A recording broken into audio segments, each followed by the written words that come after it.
Long Beach with a 9-month-old and 2 teenagers. All right, we're live. Cool. You sound like hell, man. Yeah, this is a long fucking day, man. Like I got no sleep.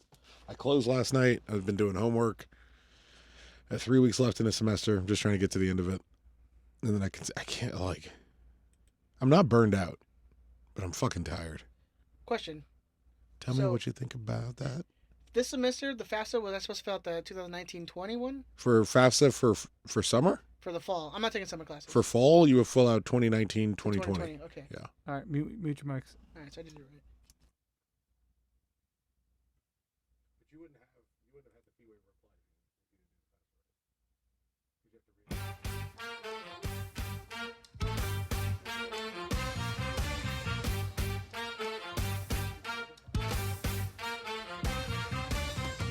This is the Riot Squadcast, a supporter-driven show dedicated to LA Galaxy news, information, and opinions. Here's your hosts, Ed Rodriguez and Chris Zero Cool Tucker. Welcome to the Riot Squadcast. My name is Ed Rodriguez. Welcome, one and all, to the show of the squad. Sorry for being late, guys. Ben, Been fucked up. being all responsible dad or whatever. Whatever, dude. What were you doing? Yeah, I do my best to try not to be that responsible dad, but every once in a while I get caught up and it's like, I got to do it. Hey, broken clock, right? You know what? Exactly. Um, It's my job to make sure my kids are broken. So, but every once in a while you got to do the right thing and actually go pick them up. They won't let you leave them places. That's like the minimum, right? Shit. Yeah. It's the minimum expectation of a parent. Is like, I gotta pick them up places I know. where I dropped them off previously. That and like feed them. Hopefully. Yeah, Feed them. hopefully. You know, if you feed them, ish. Maybe. Yeah. You guys are terrible. I miss my babies. I wish And they would come back. And that soothing voice. That sexy, sexual chocolate. Zero cool. Chris Tucker, how you doing, sir? I'm good, man. I'm on the back of a, again, my shtick. I'm on the back of an extremely long run of days, but other than that, I'm doing well. If we ever do get like another shirt out, or maybe like a sticker, maybe tired. a sticker would be easier. Yeah, like I'm tired, and then like a Chris Tucker. If I die before you, just make sure it goes on my tombstone. I will. Here lies Christopher Tucker. He's He was finally getting tired. some rest. he's finally taking a nap. Let's take a nap. Taking a I like nap. these new microphones. I'm pretty far back from this, and I don't have to Oh worry yeah, about it. yeah. I hear myself very clearly. So if we do sound better to you guys, Benjamin did get us, and you're slurping on your drink. Why? Oh, You shit, sorry. got to remember the mute button on with these mics, man. Fuck. All right, here we go. We do have new microphones in the Baron de Belter Memorial Studio, brought to you by your lovely, lovely Patreon donations, or your subscriptions, I should say. So thank you guys. Appreciate that for being part of the show and helping the show grow. We appreciate that. And improve. Yes. We'll work on it as well. We'll work on the content, but thank you guys for we're improving on that as well. Benjamin, how's it going, man? It's going good, man. I mean, outside of the whole being late thing, I tried to get the kids home on time, but Tuck, you have kids. It's impossible to leave anywhere Oh, the time you're supposed to. I don't even look at the clock anymore, man. Like Erica just tells me when I need to leave the house, or work tells me when it's time for me to go, and everything outside of that, like it's all waste. I do Don't have a worry about question. I did some show prep. And I totally left it on my other computer. it. I don't believe it. I did. In fact, So I You're can the be boy like, hey, you're the boy who cried wolf at this point. I won $1 million in Lotto. I mean, you guys, I just left the ticket at home, so Yeah, I'd love to get it. Yeah. I'd love to get it. I got the inside scoop on Christian Pavone for you, but I had no information to necessarily give you. it was on my other laptop, so Yes. I can't really. And that got destroyed. What was I got? I got seized by the FBI for So- reasons no one needs to know about. So, Yeah. don't worry about it. It'll be fine. that's actually very believable. That seems more likely in your case. I do have a parenting question though. Mm-hmm. So today, while I was out on doing my route, You beat them. That's the answer. okay, All the time. Yes, head on a stick. Let me tell you this. You know what? That's murder. Don't do that. No. You scare them so that they don't do it again. Period. So that the first one with their head on a spike. head on a spike, man. So it's like when the next one comes around to try and do it, it's like they see that head on a spike and they don't even mess with you. They're asking for ice cream. I don't know. Ice cream, ice cream. What's your Then parent? what'd you do for ice cream? So my question was, I saw this parent out with her child, Mm-hmm. who looked to be about 3 or 4. Yeah, that's important. 3, like probably closer to 4 or 5. Just in the diaper. Wow. Like no shirt, no nothing. Just a diaper. Okay, first of all, the child was not 4 or 5 and still in the diaper. Yeah, they shouldn't be on. Yes, they were. They were a big Dude. child. If they were not 4 or like nearing 4, it was a giant child. But regardless of the age, Damien doesn't go out of the house now in just a diaper. Like he does. We have like a grassy front porchy area. Like we like that the front porch. We lay down a fake grass so he can play outside in it. He has to have pants and a shirt on to go out there. Like we don't. He never goes outside in just a diaper ever. If it's insanely hot in the house, he might be in the house in just a diaper, but he always has clothes on. Like, and it wasn't even like it was in front of someone's house, like or in front of your house. It was like they literally were like walking down the street. No, Was it was it a Hispanic kid? I mean, Come on, dude. That's like going in the ocean and cut off. I didn't want to jeans. bring it there, dude. It's like, well, no. See, this is my issue. The parent should understand the cliche of the matter, and not do that. Well, But like you have to overcompensate, understanding that there's an expectation. Exactly. I say, Exactly. like I should be a great swimmer because Absolutely. I understand Yes. there is a expectation against my ability. Yes. But really, my stroke game is on point. I don't even have to worry about it. Breast, back, butterfly, That's my whole thing with like being Side? a fat side, being all a, day. Being a fat dude, I'm always really worried about like space and or smells. Yeah, So I'm always constantly trying to be like clean. Yeah. Or like and conscious of other people's like just space. an extra spray on your way out. Why not? Dude. What's the worst that Right? could happen? Well, see, me as a black dude, and I grew up watching and listening to Luther Vandross, very cognizant of like, am I sweaty right now? Do I have a glow? Do I have a glisten? If so, go ahead and powder that nose one more time. Just knock that bad boy back. Because Luther was just And we're not just talking coming about down. allegedly Giovanni Dos Santos powder. No, not like what's the name of that movie with Cruel Intentions? Not like Cruel Intentions. Remember the lady she had? You ever see that? She had a cross and I only remember one scene had from that cocaine at the movie. bottom. Which one's that? Come on. The 2 girls making out. Well done. Still a teenager of the 90s. Was that Cruel Intentions or was that like? That is definitely cool. That's You're definitely thinking of Cruel Wild Things. Yeah, Wild Yeah, Things. don't. I got all the pervy movies down top of my head. He's like at 48 minutes, What 53 he's seconds. like? He goes, "Was that Cruel Intentions or was that?" It's like you're thinking of what the movie you're thinking about is Wild Things. If you're saying what, just Yes. don't even ask. If you're confusing it with the girl on girl scene in Cruel Intentions, must be Wild Things. Yes. Mute your mic, Tuck. So yeah, I just see this little child and her mother walking around, and she's. Laura. You just Oh, told me yeah. to mute my fucking microphone, and then you're like, "Yo, Laura." So I had a parenting question that I asked the guys.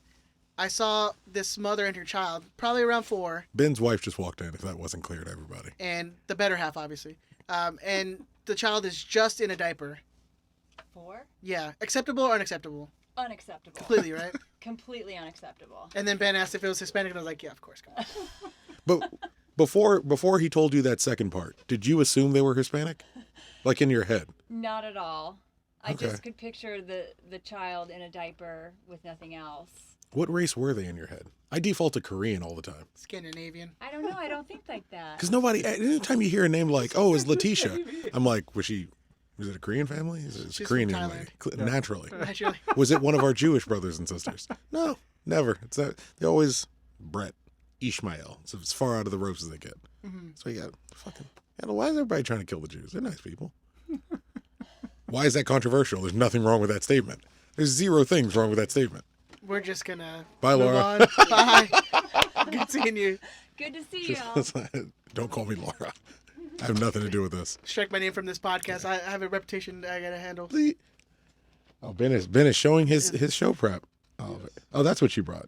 Is that a Surface? No, it's iPad Pro. It's an iPad Pro. Right on. Just do a Surface. You can play Football Manager on it. That's all I know about it. They That's gotta all be you able to care, play right? Football Manager on this thing, man. Hmm? They gotta have Football Manager for this. If it's a pro, yeah. I think you can do the newer ones on there. Yeah. I don't know. Anyways, what's been going on, fellas? Anything? Anything new? No, not really. Benjamin? Nothing, Everyone's man. living their boring lives. Yeah. Living the dream, man. Just living the dream, Living doing the nothing. dream. Hey, if you're out there, like and share this, man. Yeah, since we did get this out late, we really didn't get Yeah, we got to share it. no promo. So if Nothing. you guys want to share this on your Twitters, your Instagrams, your Facebooks, tag us in it. Share it now. Do it. I see Gilbert's in there. Mazzatelli's in there. Come on. Do us a solid. Share it. All right, let's move on. Oh, I did want to give a quick shout out to the beach cleanup and anyone who went out to help out with the beach cleanup. It seems like it was a really big success out there. Let me see if I still have it up here. Apparently I don't. Anyways. Oh, yeah, here it is. So the LA Galaxy volunteers spent a beautiful sunny day on the beach collecting over 157 pounds of trash, 32.5 pounds of recycling, and I don't know how they would be able to count this number, but more than 4,000 cigarette butts. Looks like Baron might still be around somewhere. How can they calculate, like, yeah, over 4,000? Is this how they calculate the same way they do, like, the ticket, like, the attendance numbers? Yeah. Well, this is what they make Jovic do now. He just has to count cigarette butts. But he's not on the bench for games, so Since he's disappeared entirely. so he's got to do something. But good to you guys who went there and helped out and did some good on a Saturday. 157 pounds of trash. 157 pounds. Wow. Huh. One full Carrasco. Good for them. On a good day. Yeah. That dude's like $140. When he's Alex Morgan's throwing him around. he's cultivating mass. Alex Morgan pegging him. Whoa. Allegedly. Should I have said? I don't know if that's how that one works. Whatever. More of an accusation, if anything. Yeah, exactly. But yeah, so Ben's been shady. amazing. But yes, He big just shout scared out. himself by printing Printing out something. something, yeah. But big shout out to the people who went out and helped out on the beach cleanup, on a Saturday morning, like getting up and doing something good. So big ups to all you people. I also wanted to give a shout out to anyone who's going up to San Jose this weekend on the bus trip. I did want to give you a couple details if you haven't seen it already. The bus that is coming back, the same day bus, is leaving Dignity Health Sports Park. Just news, really. This is Mars News. It's not real news. This is That look is worth it alone. This is not Lars But News. it's not Lars News. Bus trip? No, it's not.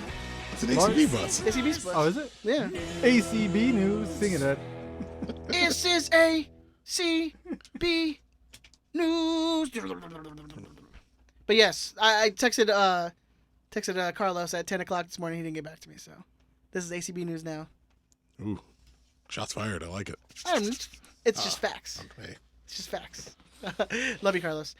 So same day bus. It please leaves. don't hurt me. Yeah, don't hurt me either. I That was a don't go to games, so it's talk fine. disclaimer. You have to find me. Yeah. Oh, no disclaimer. I want to see that fight. There's not gonna be a fight. I want to see us so Exactly. ass. Exactly. So they depart the stadium at 8 o'clock in the morning. That's for the same day bus. And then it comes back. It'll be back at 5 a.m. the next day. If you're doing the overnight bus, it leaves at 7 a.m. So it's an hour earlier than the same day bus. So make sure you know that shit so you don't get left behind. And then it comes back the next day at 6 o'clock in the afternoon or p.m., whatever. So if you know that, if you're going, big ups. Hopefully you guys have a good time. Stay safe. Keep your eyes on each other. Those San Jose trash people. They like to steal scarves. Yeah. I'm Sneak up sure. on people. Sure, like Maz's going.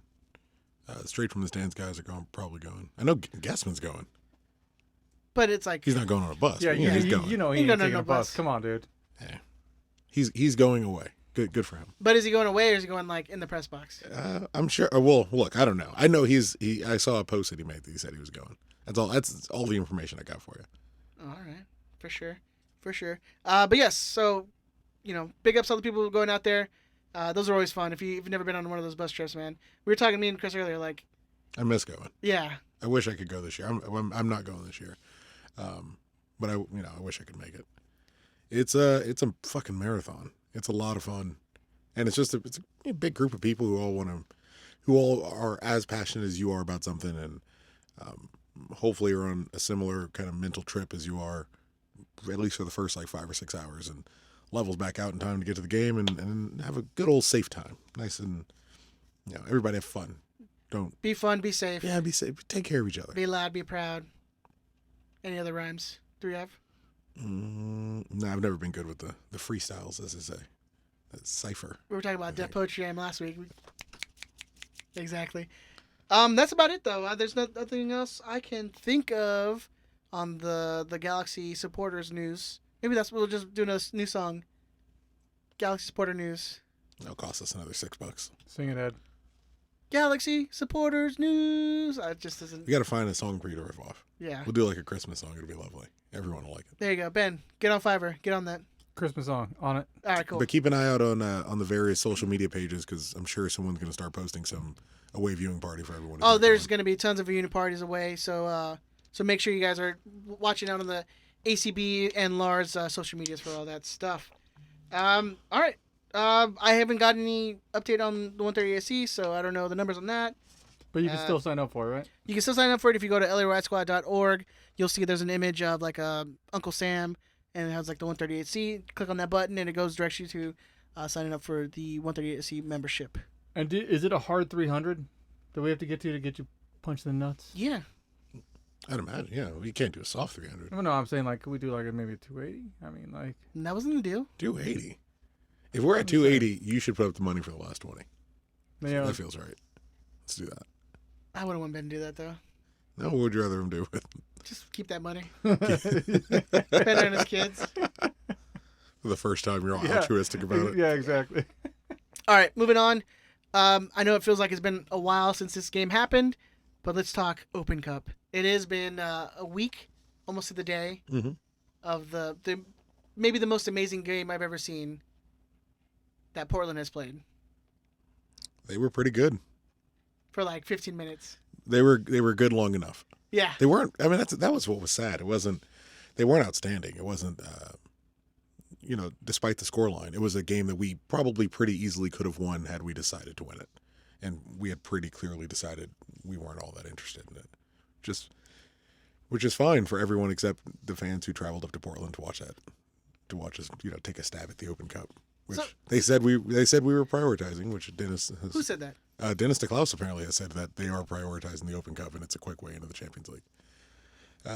If I can run down starting 11. Let's do it. Matt Lamson. Getting his first start ever in a Galaxy shirt. Tomas Hilliard-Arce. Or outside of a preseason game, right? Or did he even start that game? Anyways, in a actual Galaxy competitive game, yeah. Tomas Hilliard-Arce, Daniel Steris, Dave Romney, Didi Traore, Juninho, Perry Kitchen, Servando Carrasco, Efrain Alvarez, Ethan Zubak, and Emma Boateng. Probably not a priority isn't the word I'd use. I wouldn't say it's a priority. Necessity? It's something that we had to show up for sure. We didn't even have enough players on the bench to make a full 18. No, we were one shy. And we made a couple of strange calls. I think at some point we just got to damage limitation, and it became more about, well, how do we keep the score down? Not necessarily can we kind of get back into this. So we started subbing after we're done. I think we're 2 or 3-0 down. We start bringing in Polenta, Cuello, and which I don't understand. Pontius? Why bring in guys once you've chosen to throw it away? You're not going to sub on Vumsteeg, understandable. Chialo was on the bench. Probably could have played him. Cuello, I guess makes sense in that prism. But if Polenta doesn't make why bring in Polenta at all? If you're pretty thin on center backs anyways. Saving face? I mean, I can assume that's what I assume it was. I should say that it was. I remember I think we may have talked about it last week when Bruce Arena fucking showed me up and was like, "Oh no, this is the lineup." He never said who he started. He said we finished that game with blank person on the field. This is the team that finished that game, and you're like, "Oh shit, that's right." In hindsight, it sounds a whole lot better if you can say, "Well, Diego Polenta was on the field and Pontius was on the field." And if Cuello becomes something, Cuello was on the field. But let's give credit. That first 15 minutes, the Galaxy actually looked like they might score a goal. Boateng wasn't a goal-scoring machine yet, apparently. Mm-hmm.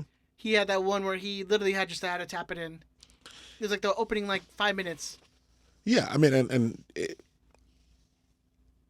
it's weird, the two statements, because you obviously want to make comments about the Portland game and the Cincinnati game turn out to be a little bit different, although really not that drastic, although he did much better. No, I mean, if he has that tap in, it kind of changes the direction of the game. We're not pushing as much to try to get that first goal or that second goal back, which is going to stretch us, allow us to get kind of countered. But it's a 4-3-3 without a roster or a lineup for a 4-3-3 versus a team that's playing more their preferred style with closer to a first 11. I think anytime you have Carrasco and Juninho as like your starting center midfielders, you're in for a bad time. The moment anyone saw that lineup, you knew. Yeah. You know, that's where, and Guessman had said it earlier, he said the moment we got Portland, we were out of it, which I don't agree with. I think it's a decision we're making. We're choosing to be out of that game. If Emma scores that goal in the opening 5 minutes, you gotta probably have known that at that point the team would probably Bruce Arena that game or try that to would be the goal. Yeah, I think we would still lose it. It wouldn't have been as bad. I think that was the plan, to be honest, because that first 15 minutes you saw the Galaxy pushing. Well, that was even my prediction. I think did I have 1-0, Ben, for the Portland game?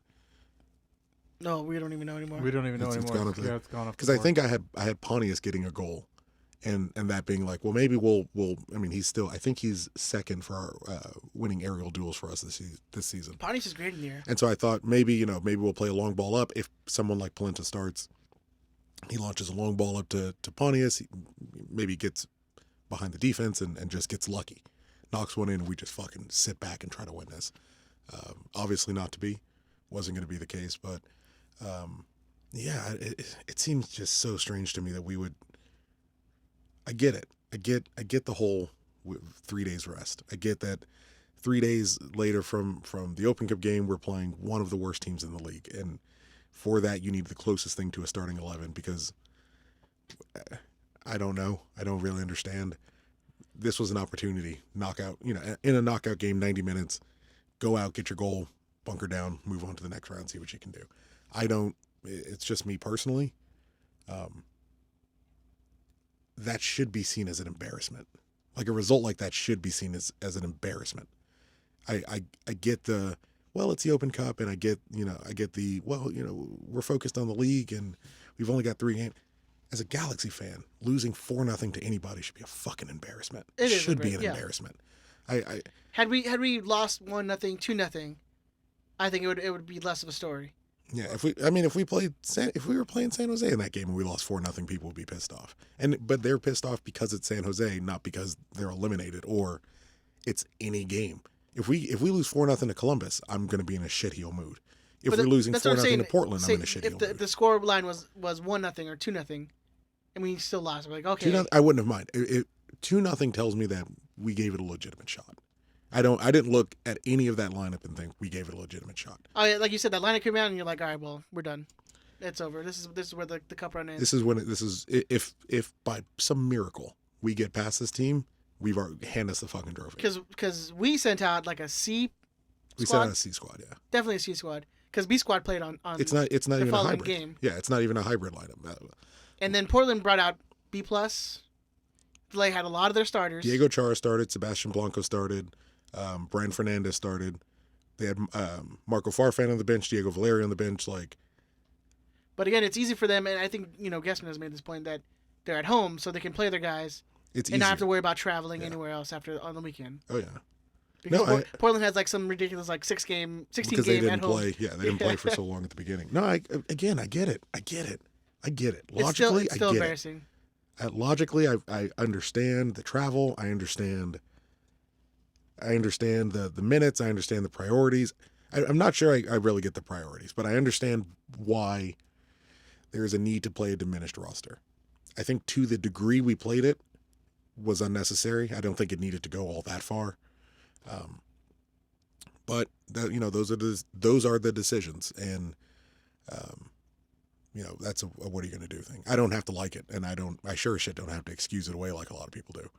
But it is what it is. It's another year. It's another year with Open. It's been 14 years, right? It's 15 years now. Yeah, it is what it is. It's not something we're going to prioritize. I get the need to lie to fans to tell them that we're prioritizing it because that is the right answer. You're not going to meet somebody who says, "Hey, are you taking the Open Cup seriously?" Nah. And your response is going to be like, "Nah, bruh. I don't. It's not something we got time for." As far as the priority, if I may, as far as the priority is concerned, In the grand scheme, how important is 3 points against Cincinnati? We're not winning MLS Cup this year. But I think that's the thing is their hopes is that their best chance of getting Zlatan like a major trophy would be, not giving a shit about Open Cup. Yeah, maybe. I think that was something we probably could have realistically won. But look, or at least realistically took a shot at. But we talked about Bruce earlier. Like Bruce, he didn't. Let's be honest. He didn't care about the Open Cup. But he won MLS Cups. But he won the MLS Cups. Yeah. That's the thing. He prioritized MLS. Mm-hmm. Didn't care about the Open Cup. Look at Seattle. Seattle won 4 straight. Mm-hmm. Couldn't win a MLS Cup to save their lives. No. Because they prioritized winning the cup, burning their team out, and then they come MLS Cup playoffs times.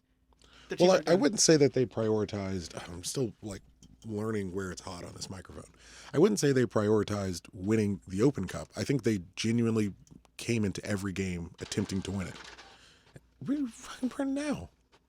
You're writing a book over here? What's going on? But I think they went into every game, no matter the tournament, no matter the opponent, no matter any of the circumstances, genuinely trying to win every single game. That got them to a point later in the season where they were just burned out. They didn't rotate enough. They had too many games that they were trying to play their top 11 a full 90 minutes because they're doing their best to win every game. I don't think that's us. I just think if you blended something between the Cincinnati game and the Portland game, you at least could have shown a little bit better against Portland and still won against Cincinnati. And I think the problem with it too is that you just don't have the guys to pull it off. We don't have the guys to do, and especially right now where it's smack in the middle of we have 5-6 players who are missing. Mm-hmm. So even if you wanted to do like your A lineup for the MLS games and then your B lineup for Open Cup games, you couldn't do that because you have all these players missing. And until the day we can actually like put together a full roster and have an MLS, maybe take the proper weeks off for an international break, not just like take an international break and then the international games start literally as MLS is coming back to play, which makes no sense to me at all. Like how do you break it for the international games, but you don't put the time that the games are actually being played? Yeah, that makes no sense to me. But everybody plays on the same calendar. Everybody plays under the same schedule. I don't know. It's one of those personal things. Yeah, I don't like to see us like that. That's what was last year. We played Seattle. We went down 4-5-0. But again, it's Open Cup. Yeah. In 2 weeks, no one will even talk about it. I think no one's talking about it now. Apparently 3 days later. Yeah, so it's enough to kind of paper over everything. A lot of people were pissed though. A lot of people were pissed. It looked like a lot of people were pissed, I should say. But then now after Saturday's game, I don't think anyone really cares anymore. Yeah. Well, they should be a little curious about it, but even after Saturday's game. But yeah, it's choppy waters have kind of calmed down. Everybody's found their heads again. It's 4-0 loss to anybody's embarrassing. 4-0 loss to somebody in your own conference, definitely embarrassing. It is interesting because we're seeing, I hate to trumpet anything they're doing, but you're seeing a team right up the road who's taking the Open Cup very seriously, and they have the allocation money. It kind of makes it a little easier with the squad rotation, but and playing home games. But you're looking at a team who is legitimately trying to win the Open Cup, win the Supporter Shield, and win MLS Cup all in 1 year, and trying to do it in their second year. You don't have to prioritize it, but there's a legitimate chance someone right up the road is going to win a trophy before us. On a newer time scale. We're built in some interesting ways, and those are going to keep coming back to haunt us for a while. So hopefully next year. It was the 5th round of the Open Cup. It's around the time Galaxy fans are supposed to remind people we don't care about it anyway. So what are you going to do? Which I don't think is true, because every year it's the same thing. We get bounced, and then we're mad because we don't prioritize Open Cup. I think one good run for us would get, as an organization, in a modern era, in a Beckham era, post Beckham era, would get people up for that game, up for that tournament, genuinely wanting to win it. And you think though, by winning Open Cup and getting the extra money, from not only winning the Open Cup but also playing in Champions League Mhm. would be like, hey, you know what? Maybe we should That's incentive enough. incentivize it where we should, maybe win it or try to win it. It's the main thing that sticks out to me is like that is an extra unnecessary game. Like that's Open Cup. Oh, we got a game against Cincinnati in 3 days. We don't need the extra match. When everyone fully accepts we're going to play probably a starting 11 against Cholos in this League Cup thing. Leagues Cup, yeah. Like, what is flat out a friendly? Talk about meaningless. The definition of money grab friendly. Oh, yeah. But we're gonna play No, at no, least it's- drastically closer to a starting. It's 11. a tournament. Yeah. For a cup. Prestigious. It's prestigious. Yes. Prestige worldwide, baby. So I mean, you're not gonna see. You may not see a full A team against Cholos. You're gonna see drastically better than you saw against Portland. That's my only issue. That's the problem, right? That's the problem. Is like for a game that let's be honest, matters zero. Matters Doesn't matter none at all. Yeah. And you can make the fair argument that for a great many Galaxy fans and for a great many U.S. soccer club football U.S. soccer fans, the Open Cup didn't really matter. You can make that case, but I feel like I can make a sound argument that the Open Cup matters drastically more than the League Cup. But we're willing to trot this out. With all due respect, like we're willing to trot out Carrasco and Juninho, players who I think we all kind of accept shouldn't be starting. At least one of them, hopefully never again, but probably shouldn't be starting. That's a game where we can play those players. But the League Cup, that's Pontius and Jonathan and Corona and Leggett if they're healthy, and Zlatan and Polenta and Giancarlo. And that's where you try to if everyone's good, we're gonna put them out there. That's the shop window game. No, I feel like though with that you're still gonna see like a hybrid. I think we're gonna get a mixture, but I think all those players I just named will be available because for it. it's smack dab in the middle of like a 6-game run in like 3 weeks. I hope we have a game 3 days later where we have to travel, because I would be very interested to see the starting 11 if we have another game 3 days later. Yeah. That would be fascinating to me. So I don't know. We'll see. It doesn't matter. It's another year without an Open Cup. Hopefully next year. What are you gonna do? Hopefully next year we can actually quote unquote take it seriously. Mm-hmm. Well, we might never take it seriously again. It's okay. As long as, for me, if you're not going to compete in the Open Cup, you need to be able to make a legitimate stab at MLS Cup. Right now, we're not able to do that. Realistically, we're not able to do that. So for me, we're throwing away an opportunity at the Open Cup to better solidify a 4th place finish in the Western Conference, which is around where we're at talent-wise. We're around like a nice 3 to 5.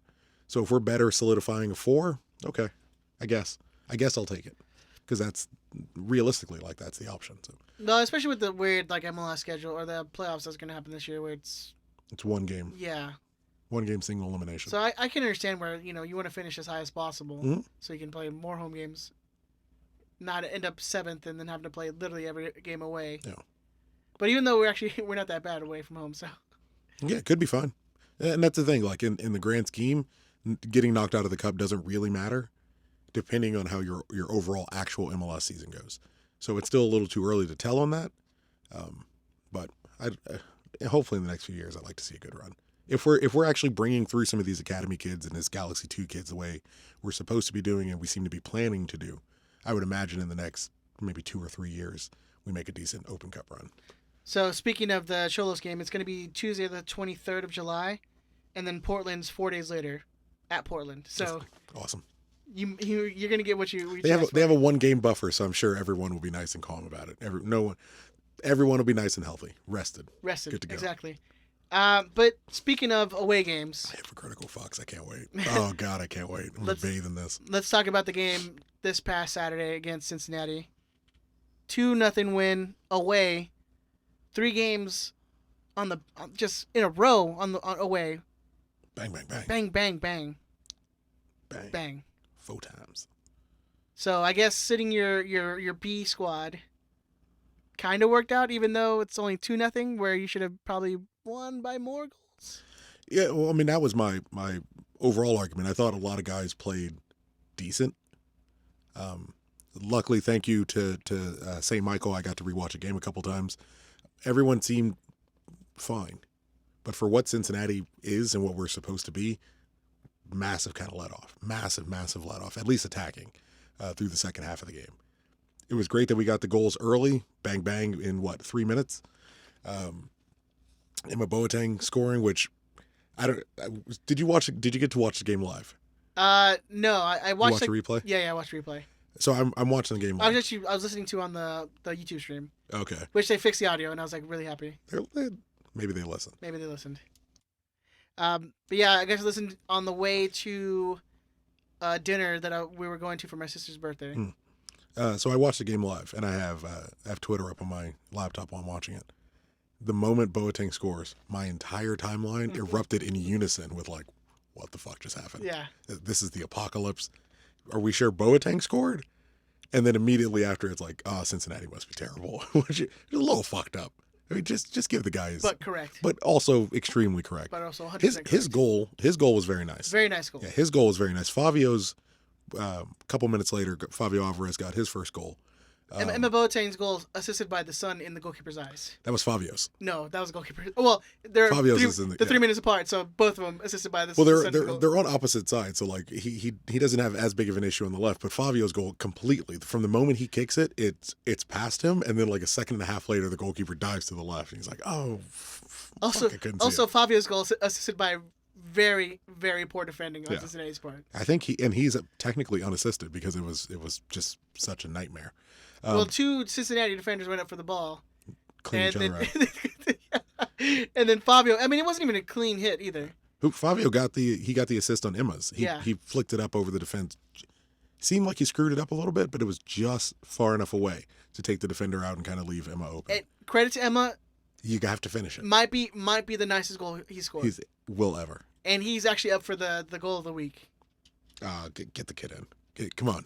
Go vote for him. It's never going to happen. It's never going to happen again. It's never going to happen. Go vote for him, please. Go vote for him. But Fabio Alvarez. And then maybe he'll send you a dick pic. From your lips to God's ears. Fabio Alvarez got man of the match for his assist and his goal. I thought he played fairly well. There's a couple chances he didn't really take, but still think he's just getting acclimated. Overall had a pretty good game, pretty decently solid game. 81% pass accuracy, 3 total shots, 1 an aerial duel, 1 a tackle. What more could you ask for? I mean, as that attacking midfielder, he's shooting. He may not necessarily be scoring, but he's shooting more often, and we have to get into that mold where other people are taking shots. And I think the most important thing is he's getting people into dangerous areas. Like he's, finding other guys to give that final pass to, and they can score the goal. Mm-hmm.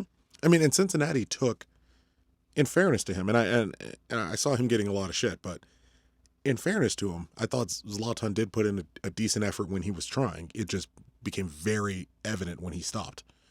But when he was trying, there has to be someone else who's taking up that slack. And Cincinnati's their goal obviously was to take Zlatan out of the game, and they entirely cut him off from the game. So you saw Boateng and Leggett and Fabio, like you saw all these other pieces. Finally, you saw all these other pieces do something with the space Zlatan is creating. I don't know if you want to throw Leggett in that category. But... I said attempting. Okay. I said trying. I didn't say that they were necessarily succeeding.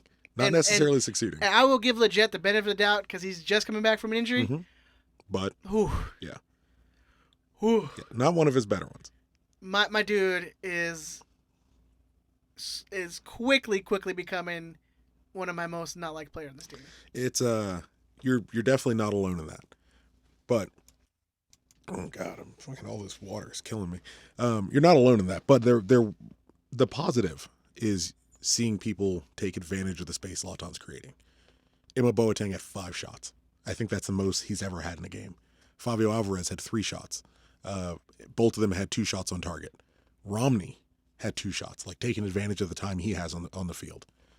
We're seeing Zlatan still had 2 shots. Both of his shots were on target, and he had 2 key passes, and he had a successful dribble. You're just seeing it looks like the gelling. It looks like the coming together. I'm still a little cautious because it was against Cincinnati.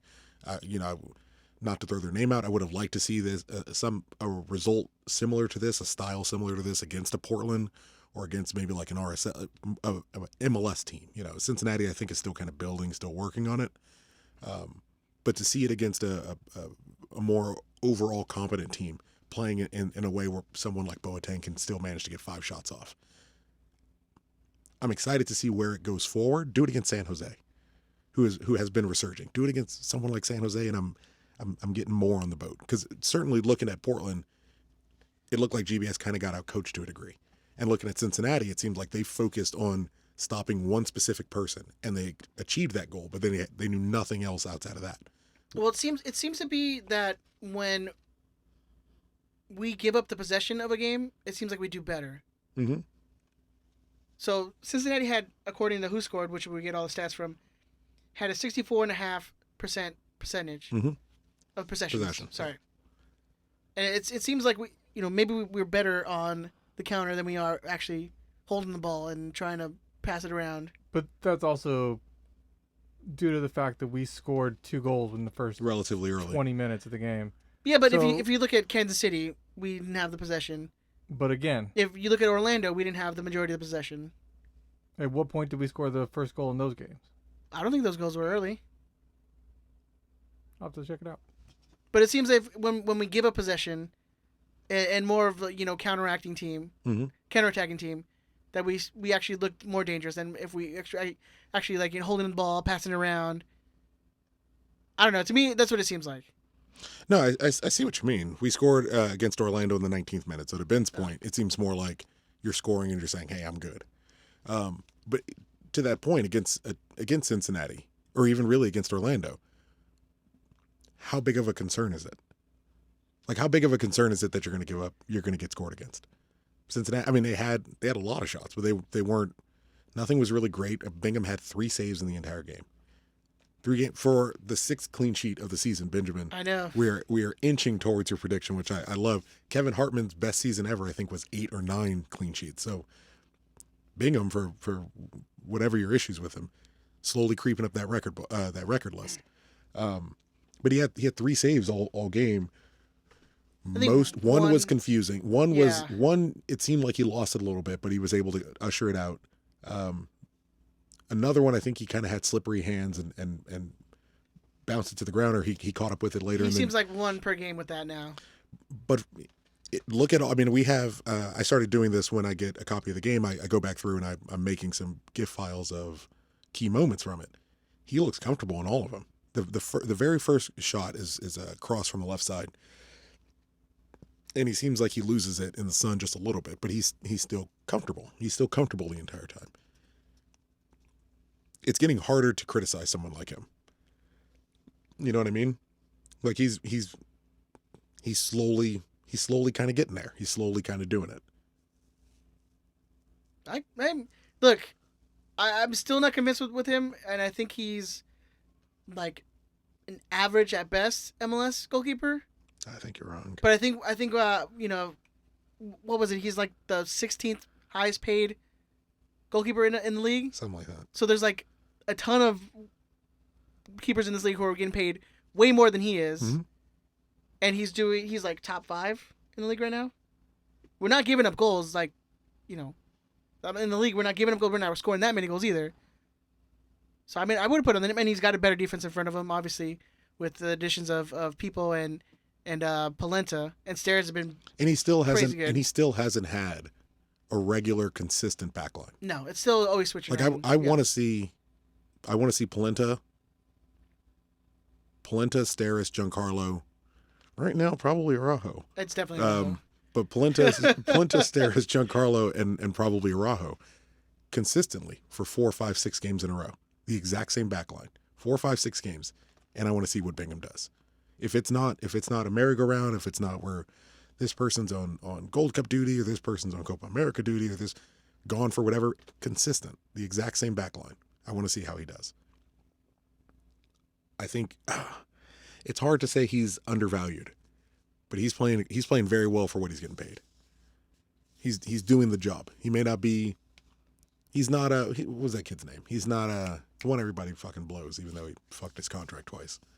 He's not Jaime Pinedo. Oh, Pinedo. Yeah, he's not Jaime Pinedo. Who has been showing a lot of love to Galaxy the last couple months. I don't think he wanted to leave. Yeah, I don't think he necessarily wanted to leave, but he wanted to get paid, and I don't agree with how he went about it. But he's no Pinedo, but he's what? Better than most? I'm trying to think of where I would put him. Better than Ricketts' return. Better. Well, that's yeah. Better than Ricketts' return. I would give him the edge to Joe Cannon's good season, even though he had a horrible defense and let in a lot of goals. Still don't think he's anywhere near Kevin Hartman, nowhere near Ricketts' first reign, nowhere near Pinedo's first reign, or Pinedo's reign, I should say. Saunders? I wouldn't even put him over Saunders. Ooh. I think Saunders is a better keeper than he is. I totally disagree. I 100% disagree. So you should. I would probably give the edge to Saunders. Saunders has some pretty. Saunders had some pretty good defenses in front of him. So that's the other fair point. Saunders had some dramatically more consistent defenses in front of him. That'd be a nice poll. Where do you currently rank people? Saunders or Bang? I think Saunders is going to get the nod because he's got the rings. Yeah. The rings usually do it, but yeah, probably existing somewhere in that range right now. And the Coke. Fuck you! I love Josh Saunders. I'm not. You want to diss Gio? I'll let it happen. It seemed like it was more. It seemed like it was more of a drink than. It seemed like yeah. I thought it was a drug issue. Nah, it was Was it a drink issue? I think it was a drink. It was all the booze. Well, Allegedly. they're goalkeepers, man. They always got to be a little crazy. It's the way it's supposed to be. Yeah. Allegedly. That's the way it's supposed to be. It's all allegedly. It's all alleged. Just so you know, this whole podcast man. is brought to you by allegedly. That booze helps with the short memory, man. There you go. You just got to move on, right? Exactly. You got to move on any way you can move on. All right. Anything else from this game? Any ups and downs? From the Cincy game? Yeah. I got to talk about it. I got two I got to talk about. I'll lump them together. Do it. My beautiful youths. Julian Araujo. I mean, that is, son, keep doing what you're doing. Don't listen to anybody else. Don't even listen to me. Just keep doing what you're doing. Whatever you went into the day yesterday with, that's what you want to keep on going with. Attempted 5 tackles, 3 successful ones. I think he had an 83% pass succession rate. I think he finished number 3 overall in the ratings by who scored. I put him a little bit higher, but just the hustle from the kid. I mean, the absolute hustle and drive. You watch him play, and you're like, he wants to play soccer, and he wants to play soccer for the Galaxy, and he wants to play soccer fucking now. There's that one GIF that you just like The one I gushed all cut? over. Oh, Yeah. God. I made that at 6 a.m. because Damien woke up early. He's what you want. He's what you want. He is the perfect academy product. Does Chris have a new man crush? I don't. No? Not yet. It certainly sounds like it. Not yet. No, not yet. But he's getting there. He is He's exactly what you want out of an academy product. He's come through the way he's supposed to. I know this hasn't been a problem in the Please. past, but he is 17 still, so. He's just 16 years old. What's the name of that song? Leave her alone. They say. Oh, I was going with a totally different song. Doo-doo-doo. He's only 17. Oh, yours is a little more fitting. 17. You knew he was going to go for that hair metal yell. That's that what he's I got, thought. yeah. I thought that's where he was going with that song. No, Benny Mardones, Into the Night. Listen to those lyrics. Oh, I It's know. fucked up. Yeah. He's like, the girl's 15 years old. Everyone in town is like, hey, old man, leave her alone. And it's like, well, fucking, you're sniffing around her teenage panties, dude. What's wrong with you? Give me my press pass. What's wrong with you? He goes, if there's grass in the field, bro. If the grass in the field, play ball. If there's not, flip her over and play in the mud. Let's go. Ow! Ow! Wow. I mean, Can I finish my point? finish your point, dude. So Julian comes through the academy. I want my press pass. Julian comes to the academy, getting promoted to the first team. There is a first team regular who is at least okay in his position. He's definitely not Sjelnik, but he's at least okay in his position. When that guy goes away, he gets injured. Julian comes in, plays very well. First team right back comes back in. Julian steps back. First team right back goes out on international duty. Julian comes right back in. Boom, fucking performs again. He's letting you as the fan know. He's letting the administration, the coaching staff, he's letting them know, hey, maybe Felcher wants a 30% raise. Maybe he wants a 20% raise next season. If you don't want to pay that, Julian's ready.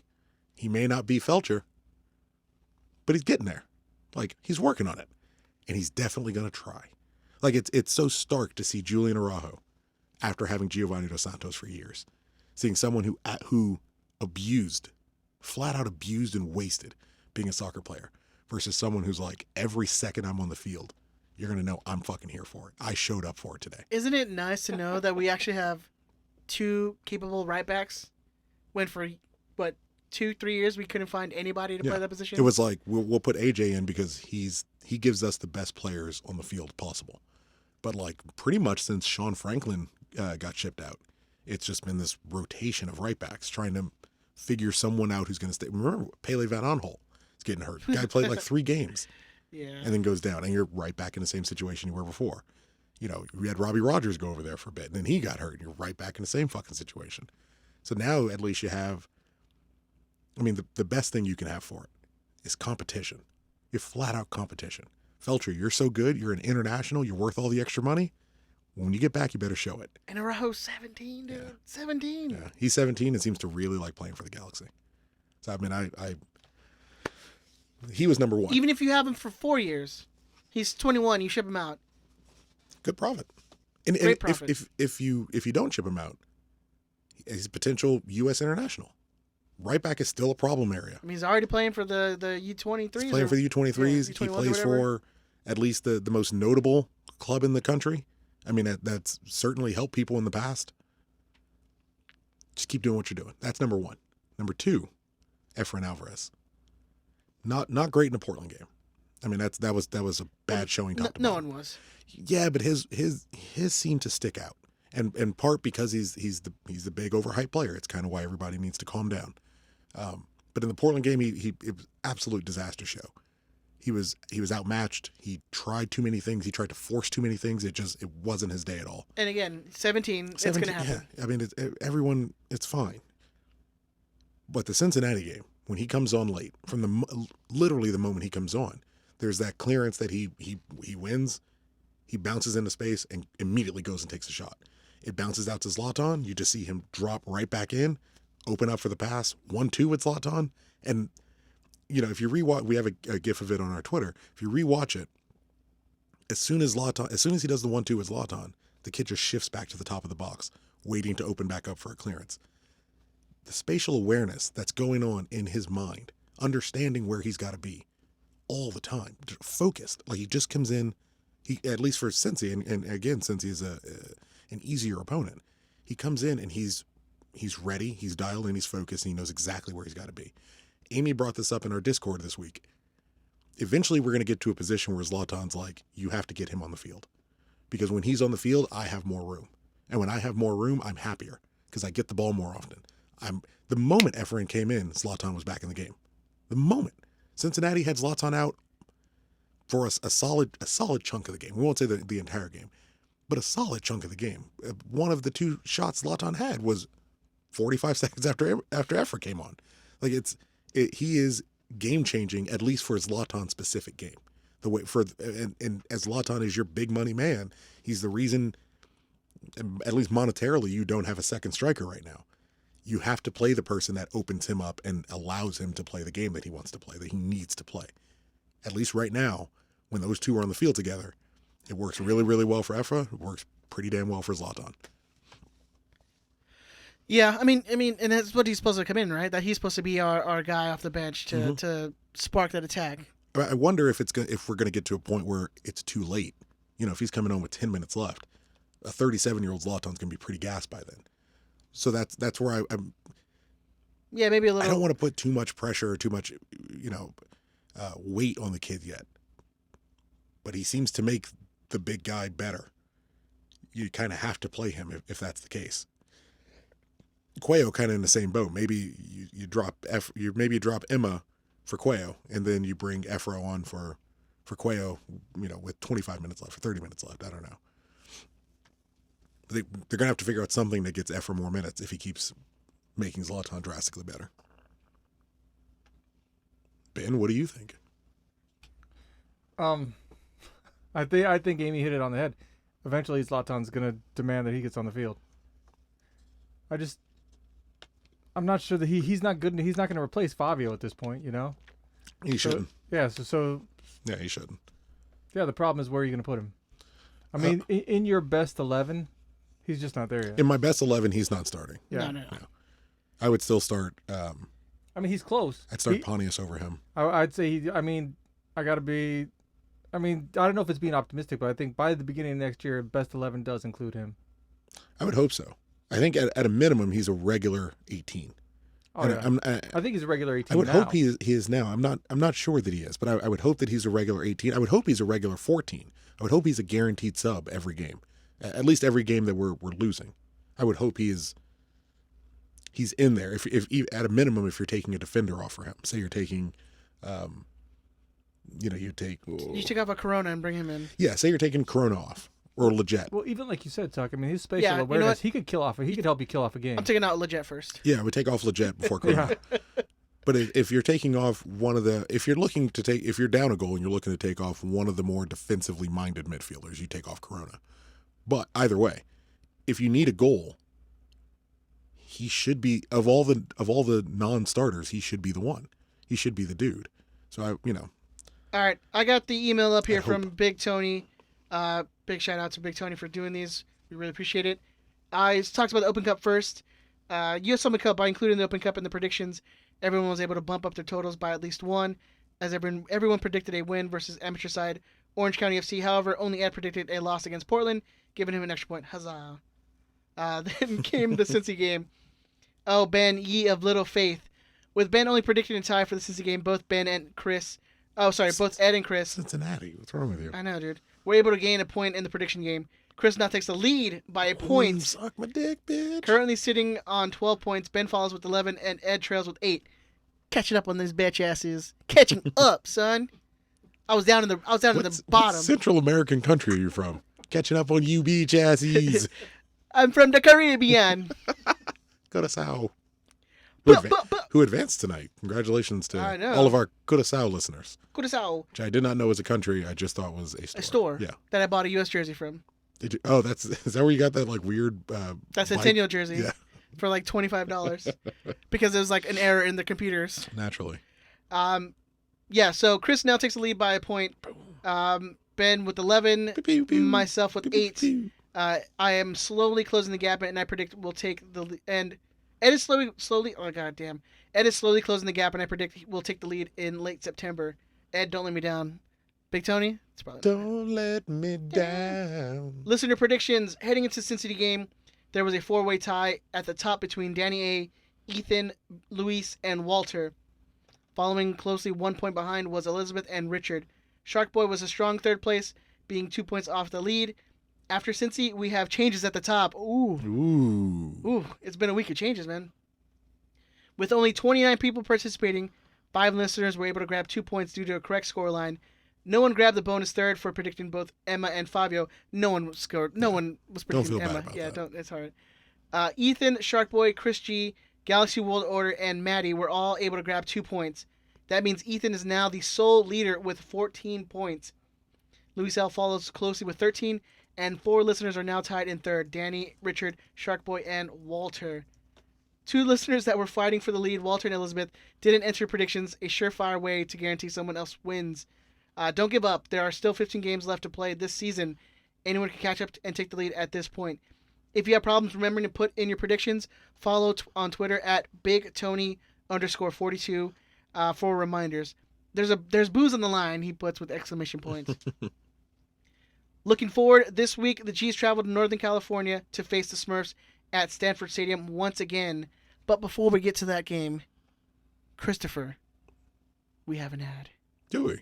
We are brought to you by Away Days Football. Oh, that was a surprise. I mean, I did not see that one coming. Big surprise, right? AwayDaysFootball.com. It's your favorite store. It's my favorite online store, where you can get amazing mystery jerseys sent to your house. Seeing a bunch of new ones pop up too. Let me open up their Twitter really quick. What amazing world do we live in where you can just get jerseys randomly sent to your house? Well, the future is now, Ed. The future is now, that's sir. that's the way to look at it. It is now. I'm at a point now where all I wear Away Days jerseys. Literally, the only one you wear is on that gray one you wear. Yeah. Oh no! I mean that's what I'm mostly pictured in. I wear what's the other one I got? The French team. What is it? It's not Lille. It's God damn it! It's gonna bother me. But I wear that one all the time. That one French team. Yeah, it's a Frenchy one. I don't know why I'm spacing on it. It's not Marseille. It's Lyon. It's Olympic Lyon. I wear my Lyon one all the time. I wear the Benfica one. Yeah, I always see you picture yourself in that Benfica one, man. Well, it's gray, so when Damien spits up, it's the one that I can get away with. It just looks like a darker splotch of gray. Yeah. It looks like one of my food stains, so it's fine. So you can go to awaydaysfootball.com. They have the $25 mystery kits. They have, what was it, the $45? $40 2018-19 kits, and those are like your bigger clubs as well. Then they just announced that they're doing a Women's World Cup mystery kit. Saw that. Jamie Bacon. Jamie. Hey. Jamie girl. Look. That's all you. Women's soccer. World Cup. You love the World Cup. People love the World Cup. You know what, Jamie, just for you, we're going to give you a promo code. Special? Special. Just for her. And everyone else. Living her best life. Yeah. No one else uses this. Jamie, this is exclusive. Just for you. Jamie, with the announcement of the Women's World Cup jerseys, you can get 15% off if you use the promo code SQUADCAST. That's a deal. At your checkout. That's 15% a off. deal. I'm just saying. And I mean, Are we even allowed to do this? if anyone else is listening and wants to use a code, That's not our business. It's not our business. It's specifically for Jamie. But if you guys want to use it, that's fine too. We're gonna get an email tomorrow. It's like, hold on, did you tell people not to use my service? But yeah, and if you guys follow Away Days on Instagram, it is Away Days, and then on Twitter, it is Away Days Football, FUTBOL. Tag us in your posts. We love seeing you guys. Send us pictures with you in your jerseys. We love it. I usually use them for when I used to go work out. That's when I was using my jerseys. Yeah, I'm actually getting ready to start running with the missus, so jerseys are gonna come in handy. They just added. You gotta get ready for that wedding, dude. Pretty much. They just added Bug Eaters FC from Nebraska as part of their new American kit collection. Bug Eaters Yes, FC. sir. And it's an awesome football badge in all black and white, soccer ball, FC in the middle with a tractor on top. Let me see that. Turn your computer All around, right, hang on. because that sounds amazing. All right, there we go. Okay, Isn't that fantastic? that is pretty cool. Look at that, Benny.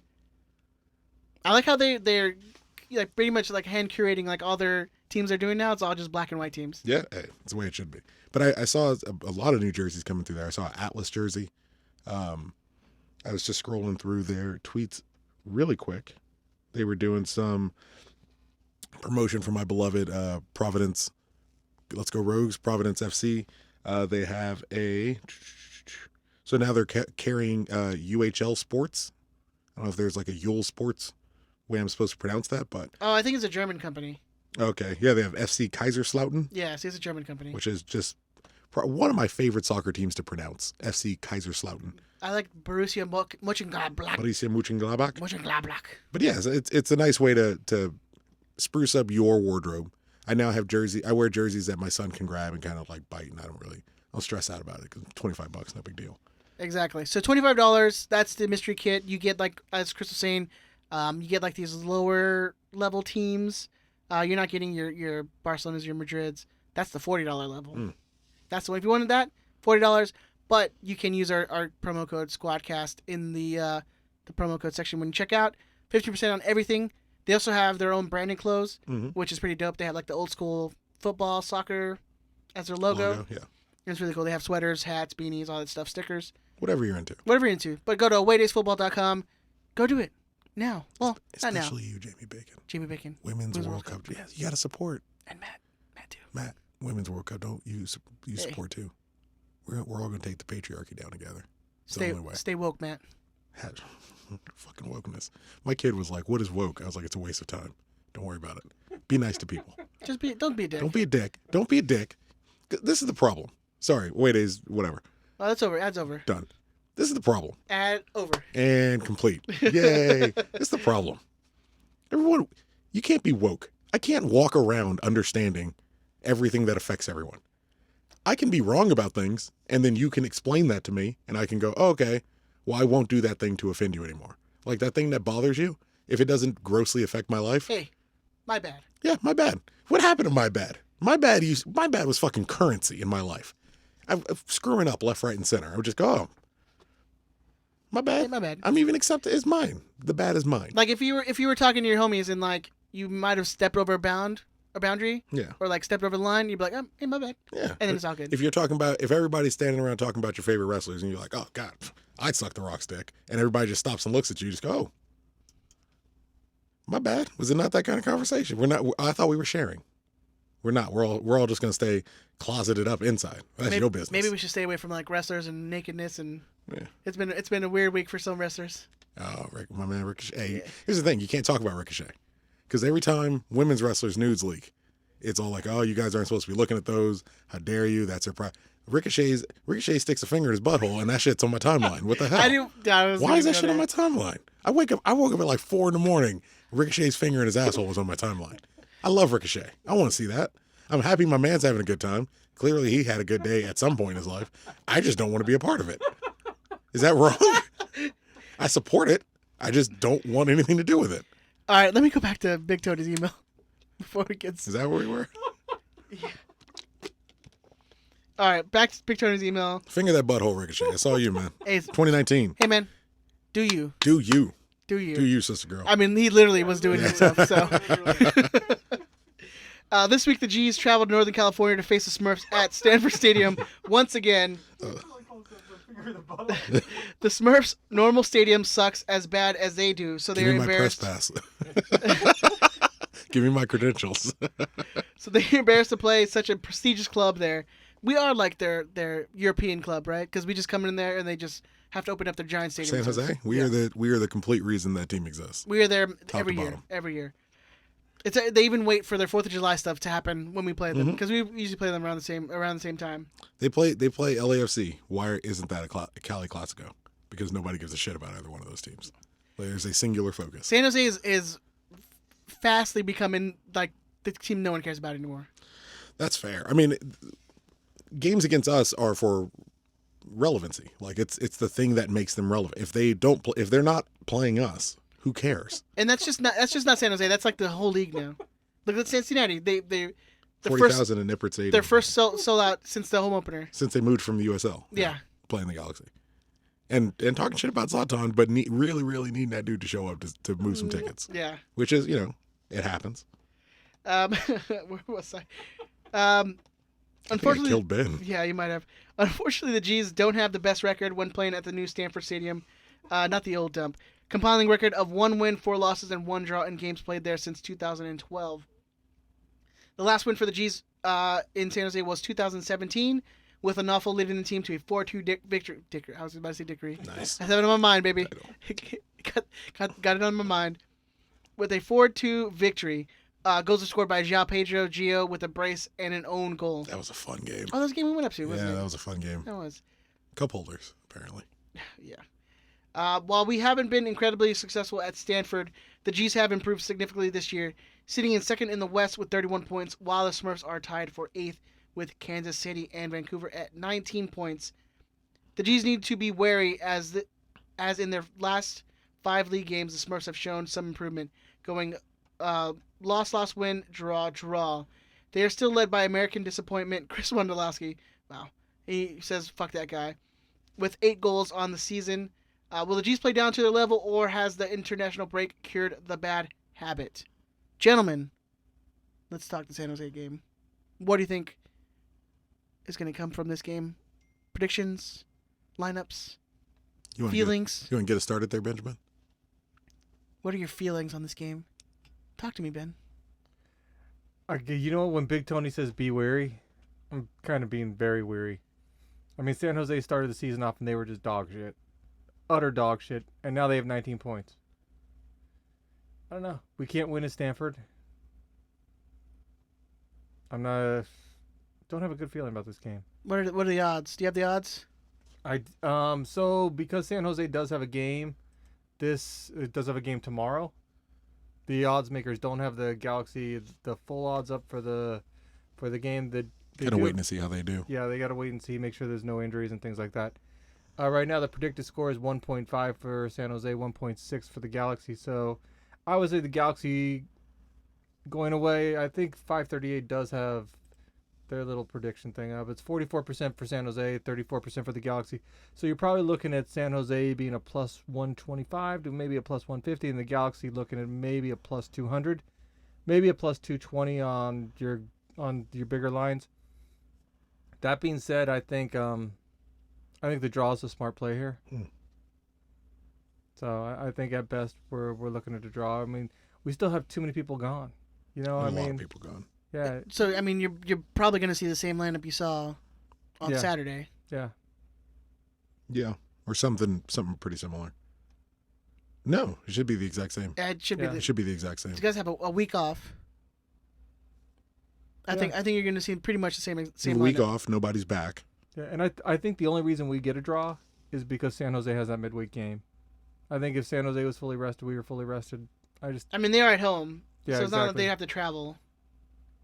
Yeah, but it's still a midweek game. So I mean, if depending on the team they field tomorrow, it's They'll They get field the beat up. weekend team. They get beat up. They get red cards. exactly. So They're playing home to the Dynamo, and then they have us at home 3 days later. Dynamo's a good squad too. Yeah, they'll play. They should play. They should do what we should have done against Portland and play a hybrid team between the two. We should be seen as beatable. Even sitting in second in the West, we should be seen as beatable. Certainly by that team that's kind of given us some headache. I actually think we're going to do fairly well. I don't think we're going to crush them, and it's sad because it's San Jose, and it's Zlatan, and it would be a whole big thing. But I don't think we're going to crush them. I do think we should be successful. There's a lot of things San Jose is not very good at, and there's a lot of things that kind of play to our benefit. We're very good at set pieces. San Jose's terrible at defending set pieces. Absolutely awful. They love keeping possession. We're playing away, to your earlier point. When we play away and give possession up early, we can kind of shut down the house. I wish we were playing this game with the full complement, because I think we could really fucking take it to them. But given where we're at, it's gonna have to be a huge game for Perry Kitchen. He's gonna have to help us hold a lead if we can get it. It's gonna be a big game for Leggett if he can. It would be the perfect game for him to kind of jumpstart himself and get going. If Emma Boateng can go strength to strength after Cincinnati and kind of keep going, that would be phenomenal. Obviously doubt it, but what you're going to ask of him in a game like this is not necessarily to take 5 shots. You're going to ask him to take 2 to 3 and just stretch the play. Like, pull defenders away. He has to make drastically smarter runs than he's been making. Opens Zlatan up for some space. Let him fucking bang 3 goals in and call it a night. Zlatan likes the big crowds. He likes the atmosphere. He likes the hate. This should be perfect for him. Yeah. Especially with what he has to see as a failure at Cincinnati. You're starting to hear little quotes coming out from players where they're kind of sick and tired of his attitude. This would be your moment to kind of make up that room. If fans are getting on your back because you haven't scored in a couple games, this would be the one where you can say, all right, well, not only am I going to knock one in, I'm going to knock one in against your biggest rival or your second biggest rival, depending on when you came into the league. It should be number one for most, but I digress. This should be the game for him. Favio has a great game.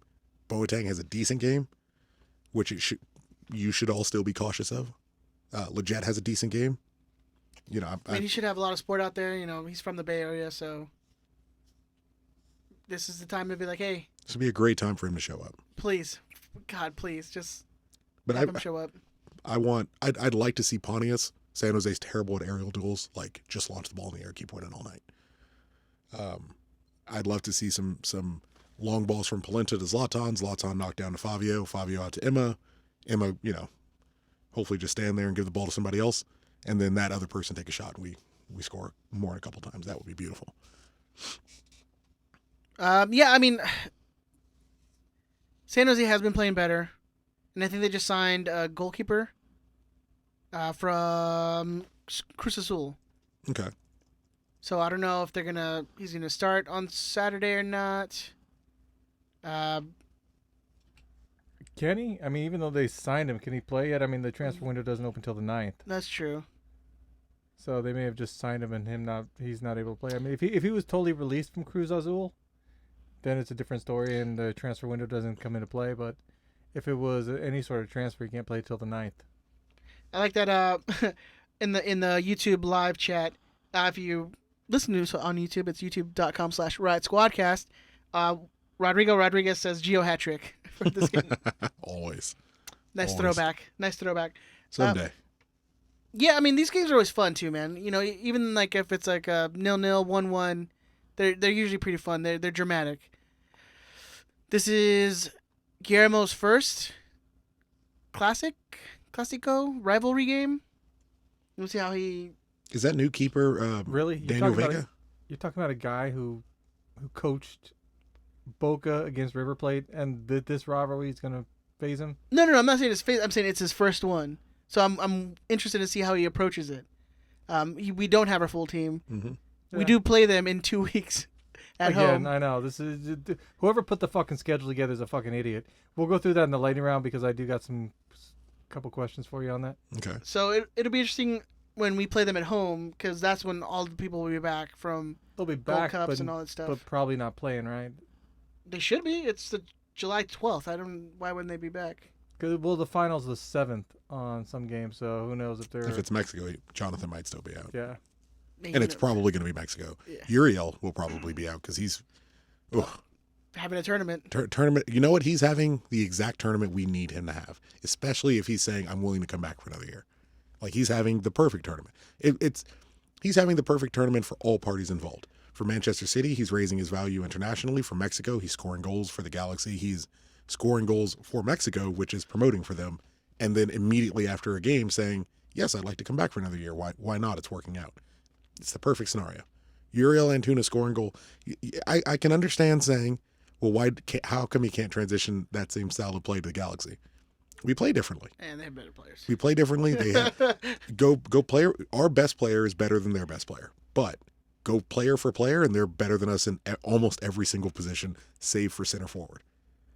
Of course, he's going to play different. He has more space. He has more time. He's going to play. Gio played better for Mexico. I mean, you know. And let's be honest. They played against what, Cuba? They play, yeah. I would say even Cincinnati's probably a better team than Cuba is. That's fair. Well, they still have all their players. I'm sure someone from Cuba defected. Oh, after the At game. least, yeah. The captain, I think it was, who left. But Uriel is exactly what you would want. He's been the perfect transfer. He hasn't necessarily lit it up on the field, but you do see those little moments of brilliance, and you see it when he plays at international level with better players, he is outstanding. If we get better players in, logic would dictate he's going to transition and be better. When we get everybody back, he should transition and be better. So it could end up being a great move, especially if we can find a way to make this permanent. I mean, come on. I don't think that's happening. I don't think it's happening. I don't think he stays after this year. If he's already said he's open to loaning for another year. Yeah, I don't think that happens. Well, there's zero reason for him to say he gets nothing out of it. But I think if he has a great tournament that he's having, I feel like some other team from another country is going to probably be like, hey, let's. Oh, I'm sure. But he stays here. Look what coming to the Galaxy has already brought him. If he stays here, you're going to play every week. You're going to play for your national team. You're going to start for your national team. And your national team plays most of the games in the States anyway. Like you were at Manchester City. You were at Manchester City, and seemingly no one had even fucking heard of you. You come over to the Galaxy, we got you on your national team for an international. He's going to get an honor next to his name if Mexico wins, and he got that playing for the Galaxy on loan for the Galaxy. If he's open for another year, I mean, who on earth says no? I would be very interested to see who is against Uriel Antuna. Bringing it back to the game. Yeah. By the way, remember when I hated Mexican people and I was a xenophobe and all that?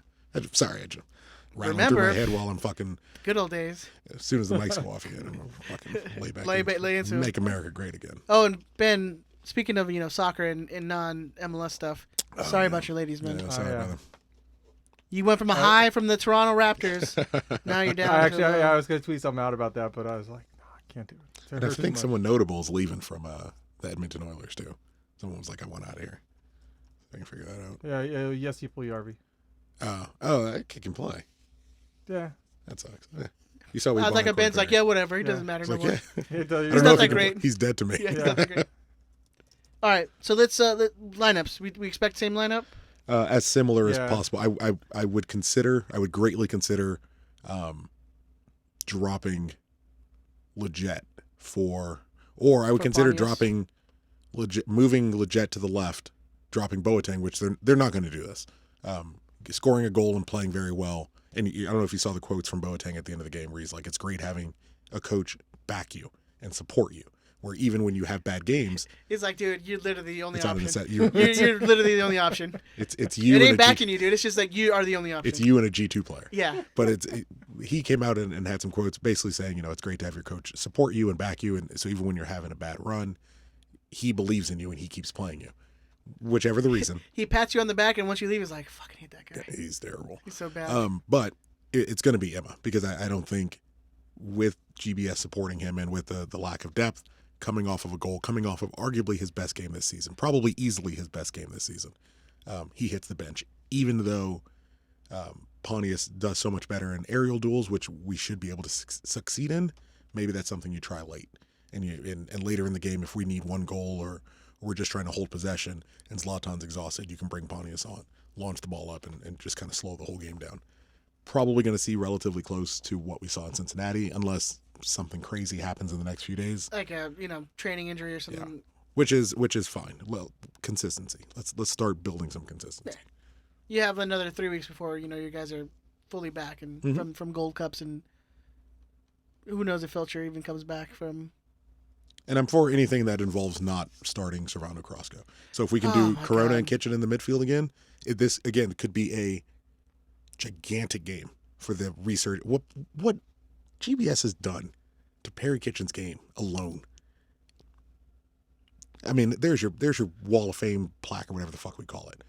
Just revitalizing Perry Kitchen at $400,000 as a true defensive midfielder. The one thing we don't have on this team at all was a true defensive midfielder. If you need to shut a game down, what Perry Kitchen was prior to coming to the Galaxy is what you would want to bring on the field. Hard of steel, crunching tackles, short passes, doesn't get too fancy, knows his role, knows where he needs to be. GBS has kind of brought that back out in him. The San Jose game, because they're gonna come after us. They're gonna come out. It doesn't matter if they played a game 3 days ago. We are the World Cup final to this team.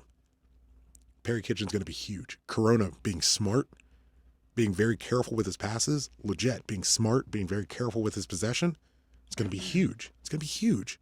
So this could be a real test to see if GBS has kind of brought something out of Perry Kitchen. And we need him to be that enforcer. We need him to be Dima Kovalenko. Yeah. This is the game for Perry Kitchen to return to being Perry Kitchen. He already looks like he's a hockey player. That's just like... I saw on Twitter where when he has bad games, he's Kevin. When he plays well, he's Perry. Yes. Okay, I love it. I'm on board I'm with on that. board I think with we that, can yeah. all get on board with Perry Kitchen, good game, Perry Kitchen. Perry Kitchen, bad game, Kevin Kitchen. So it's gonna be huge. He's the one I'm watching the most. Would love at least an assist from Efrain Alvarez against San Jose. For a kid who's watched the Galaxy as long as he has, who's kind of been in the organization, it would be a great moment. I feel like it's like he'll have an assist where he like just kind of chips it over, and then Zlatan bicycle kick. I think that's what I'm hoping for is it's not going to be an LAFC goal. I just want to see one crazy. I want a rocket from outside the box across the keeper's body into the top left corner, like ball sizzles, rolls into the corner. That's what I'm hoping. Like anime fire. Yeah, like an anime game or an anime show about soccer. Like I want to see a goal like that. There is that. My brother was watching that shit.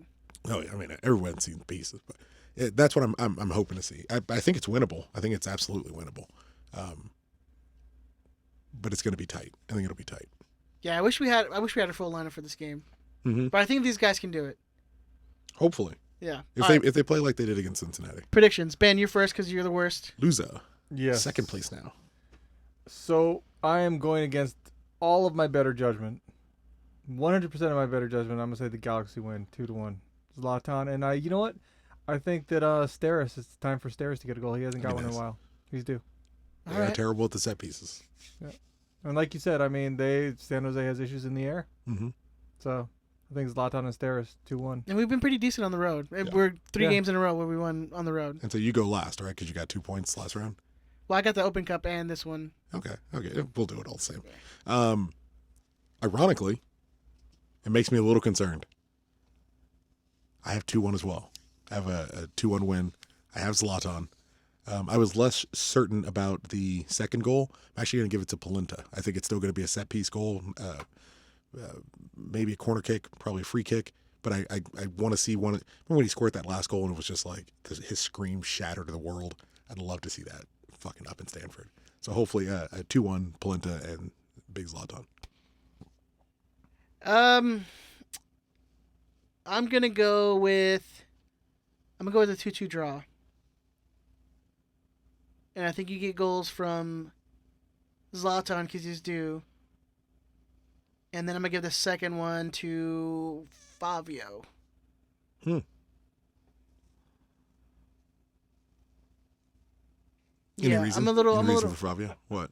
I'm a little less optimistic than you guys are with this game. We never had that much That's luck in totally, San Jose. it's totally the right call, man. 2-2? Oh, yeah. Yeah. But yeah, I'm thinking one for Zlatan. Fabio gets one he gets like a rebound off a shot and it comes back to him and top of the box and he just buries it. I do always like whenever you make a prediction, you can kind of see how it, in your head, you can kind of see how it will play out and how you got there. Because he likes to trail behind that striker.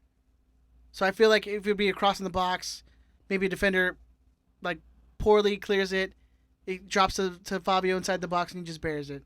Like I see that in my mind. So I think a 2-2. But I think we come back late.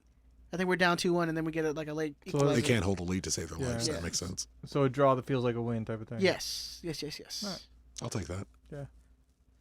All right. Speaking of Zlatan, let's talk about him. Are we going to do it in lightning round? Doing lightning round. Okay. Oh, shit. Pew, pew, pew. Pew, pew, pew, pew. Pew. That was a big one. There's That's big. a black laser. It's a little thicker, you know. You Lightning. get it? Supposed to be lightning. Oh, you know, it is whatever it wants to be. Black Lightning. I call it Black Lightning. Yeah. Black Lightning does whatever it wants. That should be my fucking superhero name, Black Lightning. It's like a giant. I have a cape, and it's like a Tampa Bay Lightning. I'm pretty sure isn't there like a CW show? I think it's called Black Lightning. Is it really? I think so. Well, that would be disappointing. Yeah, there is. There is, right? And it was canceled. Already? The new Black Lightning. How about that? Wow, that was Black Lightning. very fast. Yeah. All right, Ben. And my show's been canceled. So I didn't see anything. Positive blackmail TV? Cancel it. Oh. Ed, what do you got for lightning round? I wanted to bring up because I've seen a lot of this last couple of weeks. The fan support for Zlatan. Yeah. It's been waning a little bit. You see all over the interwebs. So is it true or is it fake news, man? People are hating, man. I think people are coming down on him. Unfairly or not, it's. Well, I mean, that is the discussion, right? Like, Yeah. Do you feel it justified, or do you think it unfair, unjust? I think a lot of people don't remember Robbie Keane because Okay. my man, Yeah. How do you mean? The dude, he straight Constantly. fits. Yeah. was throwing fits on the field, Sure. but was also banging in goals like crazy. Yeah, but you know, When you stop banging in the goals and you're still crying like a baby, that's when we have you problems. lose that Teflonness. You lose the pass. Like you don't get the pass when you're not scoring goals. Robbie threw a fair bit of fits for sure. I think A fair bit. I mean per game. Yeah. I think the difference is you never got the feeling of, you know, disgust when something didn't go his way.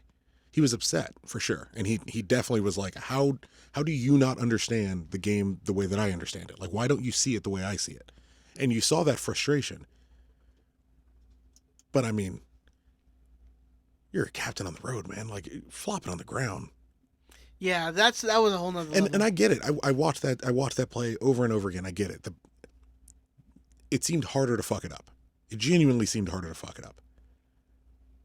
But it was fucked up, man. Like you playing Major League Soccer. You've been playing on this team for 2 years now. You know. Like, come on. You should know. You should know. If you don't know, you absolutely should. But you're at a point where Sebastian Lletget, like someone who is, and I think it's fair to say, expendable.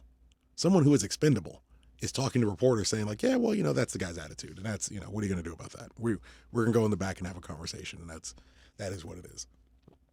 I can understand, you know, not even I can understand. What does it say about the level of antics if he has 11 goals in 13 games so far this season, and people are still like, ugh. Yeah. It's not that I want him gone. It's not that I want him gone, but I'm kind of looking forward to when he's no longer here, because there is that, agree or disagree, there is that part of, I just want to like my players. Yeah. And he scores a lot, but he's kind of a dick. And there's no kind of to it. He's a man's a dick. And there is that, like, he's my dick, and that's how I felt about Yellow Von Dam. Like, That's why he's so big. He's kind of an asshole. Yes, Black Laser. Lightning. Yeah, whatever. Either one. Both. Black Laser shoots Black Lightning. But there is, Yella had that. And then Black Babies. There you go. And then no Black Fathers. But you had. We're talking about positive role models, man. Yes, sorry. And canceled. But you have that with Yella and with Dima Kovalenko for sure, and with Robbie Keane. Like, you had these guys who are unlikable. Who were unlikable dicks, but they were yours, and they you saw that they cared and they were invested. I don't know what it is with Zlatan that's just different. It might be the quality level. It might be the whole package. There's a whole nother level of arrogance. Yes. Because Robbie Keane wasn't going around saying, "Hey, Robbie Keane needs the ball all the time," like talking to himself in third person kind of thing. It was never Major League Keane. Yeah. It was never like Keane was never like, "I'm gonna break every single record. Yes. Don't worry about it." Well, Keane never came out and said, "I'm bigger than the league," and so if you're bigger than the league, you should be able to score against Cincinnati. But you can't, and that's okay, and that's fine. But they were able to take you out of the game as fans. Strangely, for some reason, as I think as fans, we have to psychologically accept that a 37-year-old in the 85th minute can't do it, but he doesn't have to do that. And for him, he can demand to still be on. And it's like, well, yeah, they couldn't get that ball to you. But how many times in the last 3 games have they tried to pass the ball to you where you were gassed and they had to figure it out anyway? Or you took the ball that was a through ball that could have gone to somebody else and you stretched out to get it, and then your form and posture was bad and you were falling backwards while you passed the ball and you gave it up. We had to move on. And everyone else had to move on. Everyone else had to be an adult about it. You throw yourself to the ground and start complaining. Yeah, there's one thing where, Robbie Keane would throw up his arms or yell or like get pissed. But then Zlatan with his it's But Robbie was focused at the same time. Yeah. He would throw his hands up and get pissed. And then if we got the ball back, he would get his ass back on side and get ready for the next play. And you look at it and go, well, I wish you wouldn't waste the 4 seconds by bitching and moaning. But if you are going to waste the 4 seconds by bitching and moaning, thank you for getting back on side and getting back into the play. Zlatan will sit up offside for a minute and a half and slowly walk back. That doesn't help. Head anybody. down, hands on hips. Like, Yeah, if you look like you don't want to be here. I appreciate the 11 goals in 13 games. I do. But Madam Serrano says, we cutting Zlatan to sign Pavone. Boom. insane. Heard it here first. Not epic. Come on. If he says Fuzzy Slippers verified, then that's practically gospel. Yeah. And if you all don't know Fuzzy Slippers, like, you need to get yourself right with Jesus. But there is part of that arrogance, and there's that dickheadedness, and then for me it was getting sent off. Was like, come on, man. Like, come the fuck on. Like, you got sent off on childish shit. Like, little childish shit. Things that AYSO kids do. You couldn't control yourself. You're so great, but you want to choke out fucking Sean Johnson. Who cares, man? Like, just, come on. Or slapping. What was it? Or was it the Orlando game that he slapped the dude in the back of the head? No, Yeah. Montreal. But Montreal, where he smacked the dude for stepping on his foot. It's those things, and it seems strange. I was thinking about it. Like, we've had some really big names as far as Major League Soccer is concerned. We've had some huge names on the Galaxy, and at some point in time, I've hated most of them. Yeah, I saw you post that. I hated Gio for a long time. I hated Gerrard, although I'm kind of coming around on him. Really? A little bit. I mean, he in the grand scheme, It wasn't his fault that he lost it. And then we decided to pay him a buttload of money. we had no business offering him the money we did. Yeah. But I also don't expect any man with children to turn down stupid money. That's why Kobe Bryant signed like two 25 million a year contracts, and he's like, I would have played for way less, but I have children, and they offered me $20 million. What the fuck do you expect? I get it, and I get wanting to extend and thinking he could step here. And Gerrard tried his ass off. Whether he could do it, That was a whole other whether question. he could physically do it, he tried his ass off. Yella Van Dam tried his ass off. Abel Xavier tried his ass off. Like, it's the players that come here and don't give a shit, or believe they're bigger than the league or bigger than the team. Those are the guys that it takes moving mountains for me to get around. Beckham, you remember how much I hated Beckham David. 07 to the mid of 2009. Yeah. Hated David Beckham. But it wasn't until we started turning it around and he put in the legitimate effort that, I can come around on him. Ashley Cole was somebody who came in with the perception of being bigger than the league. And I was like, well, fuck that guy. Like, fuck, I don't care who you are. I don't care if you have 11 goals in 13 games. I don't care if you have 30 goals in 35 games or whatever your record is. If you don't want to be here, or if you're acting like you're bigger than the team or you're bigger than the league or you're bigger than the crest, you can go. It's the one thing that we as Galaxy fans have always wondered or wanted. It's why one of the large guys jumped off the stands to, to confront Beckham. All we want is loyalty. Yeah. You're not bigger than the team. You're not bigger than the badge. And if you believe you are, I don't care who you are or what record you have. You are welcome to go. You're all welcome to go. And for me, and it's the only person I can speak for me, Zlatan falls in that category. As someone who is looking for the days he's not here, what he's doing past it, I think he overall enjoys the experience of being here, but it seems like he's pained by playing soccer games. And if that's the case, then I don't necessarily want you gone. I just look forward to the day you're no longer here. Yeah, I agree. Second lightning round question. Our next 4 games: San Jose, Toronto, San Jose at home, and Chivas. How many wins we get in the next 4? 3-1. 3 wins and a loss. Probably. Really? 3 wins and a draw, hopefully. Ed, what do you think? We probably drop points against San Jose for one of those games, I think. I think Toronto's missing players internationally too. Well, your drop against San Jose would be this upcoming one because you have a draw for that. Yeah. Toronto still has Puzuelo, though. Yeah, it's true. It's true. That's where Perry Kitchen comes in handy. And then I'm always gonna be. You know what? I'll be honestly that July 19th game, man. It's coming fast and it's a bit scary because they are It should be. 100% better than us. It should be. Yeah. Oh yeah, they're way better than us. But they were way better than us last year. That's exactly. So that's why I have a little bit of hope. Way better than us last year. Yeah. In fact, they were way better. They were more way better last year. I'll take that. They were more way better. Yes. They were the bestest. Okay, so check. So then, following that, outside of the TJ game, we have at Portland, at Atlanta, at DC, and then Dallas. What do you think of those 4? We're gonna win at Portland.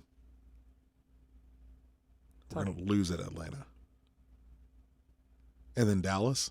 No, then at DC and then Dallas. Oof. I fucking hate DC United. That's a brutal away travel right Dude, there, man. I'm just saying these next 8 games, really, you're gonna see what the Galaxy's made of in these next 8 games. We go on a crazy run. And then that stupid fucking well, it gets even better. Leagues Cup game is so because idiotic. After that is Seattle, LAFC again, then Seattle again. So realistically, our next 11 games, there's not an easy one in there.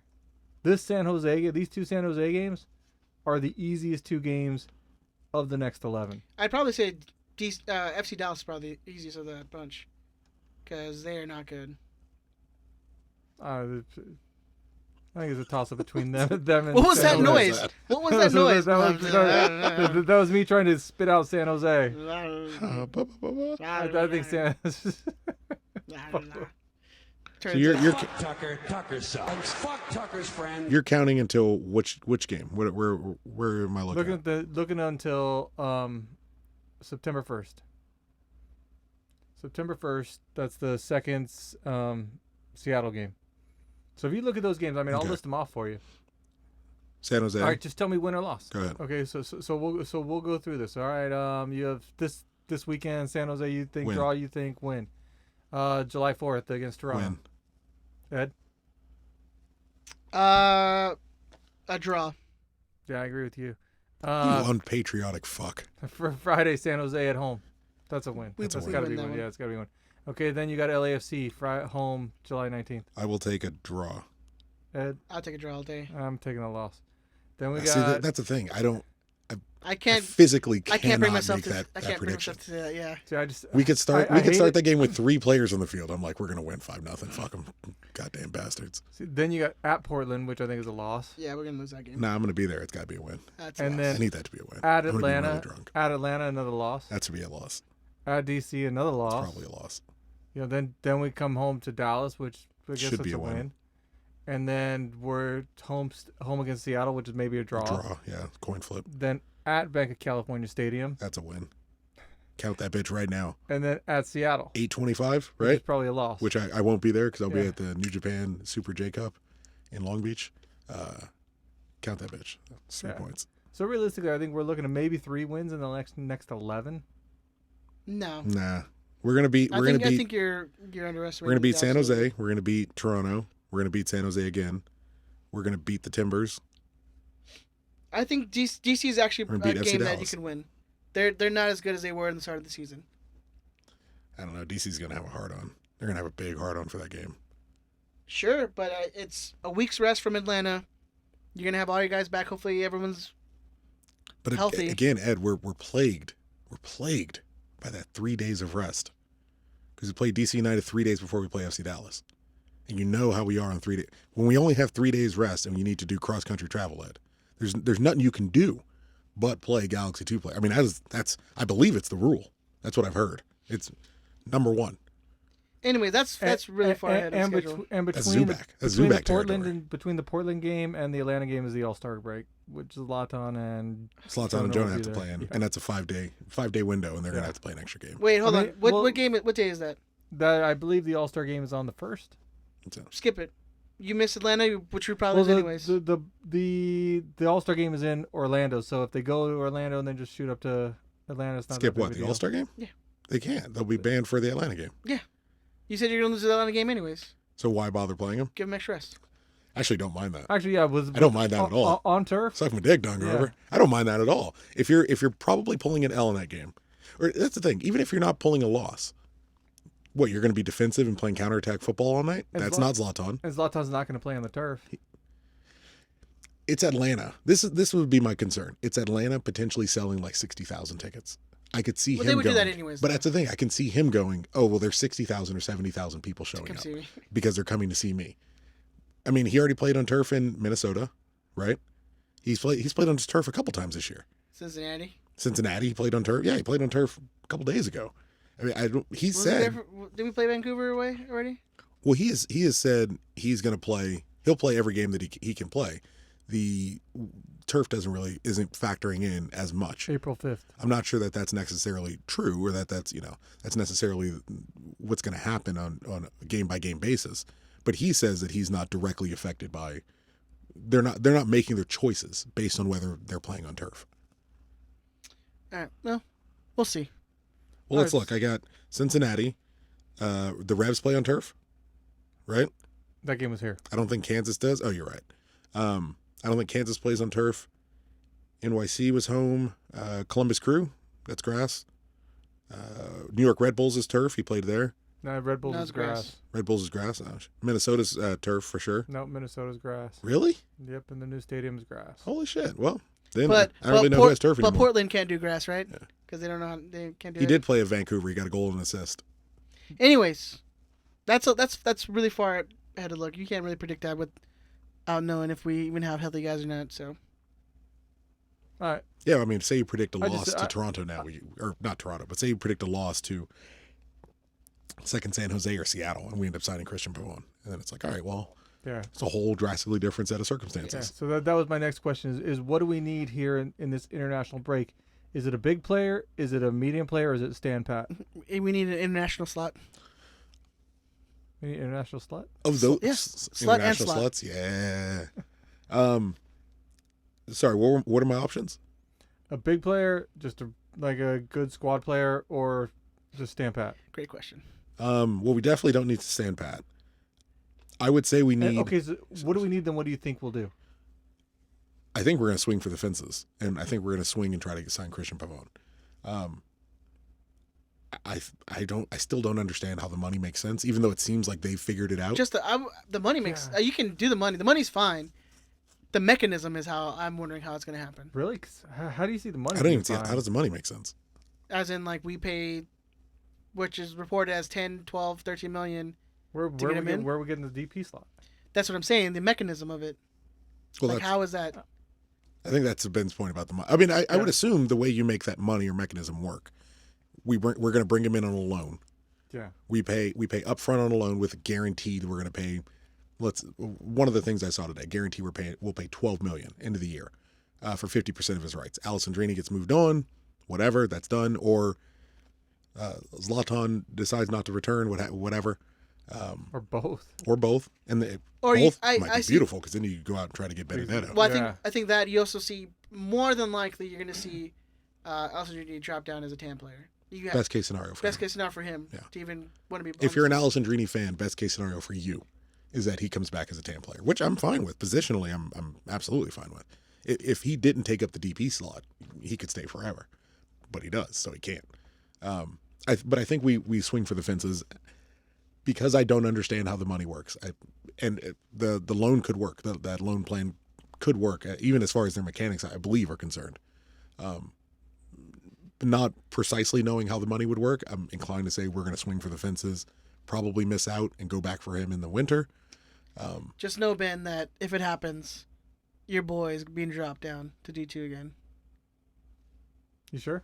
Absolutely. So you can't see anything where maybe a guy like Shelvik gets moved in the summer window, and that G2? and that $1 million that we pay His him. boy Triary would probably be dropped down for that international. Oh, if we get spot. Pavone, yeah. No, and that $1 million we're spending on Shelvik could easily go to the loan for Pavone.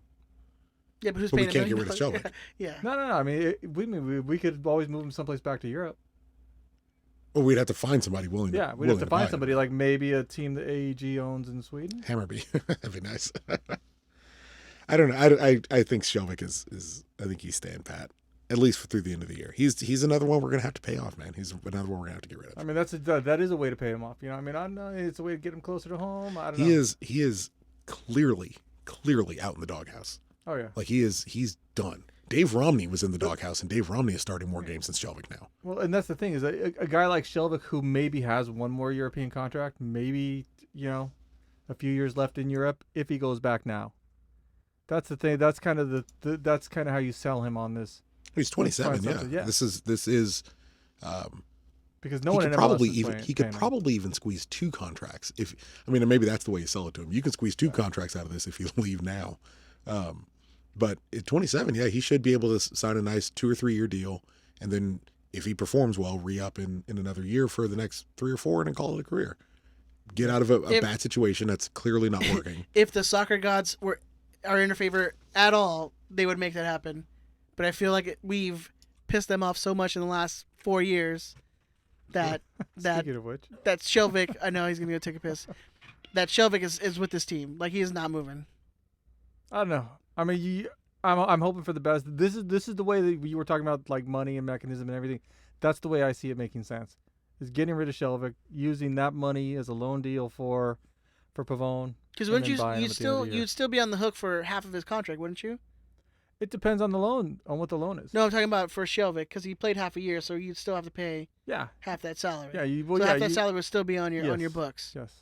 Half that salary would count towards the salary cap. Yeah, I just don't know how the money works. I don't know how the mechanism is going to happen where we bring him in. It's MLS, so no one really knows. I'm not even sure if Garber knows at this point, really. I know they're just calling like they see it as they go along. Exactly.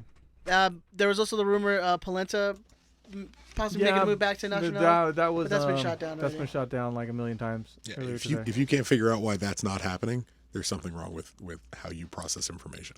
It makes no sense. No.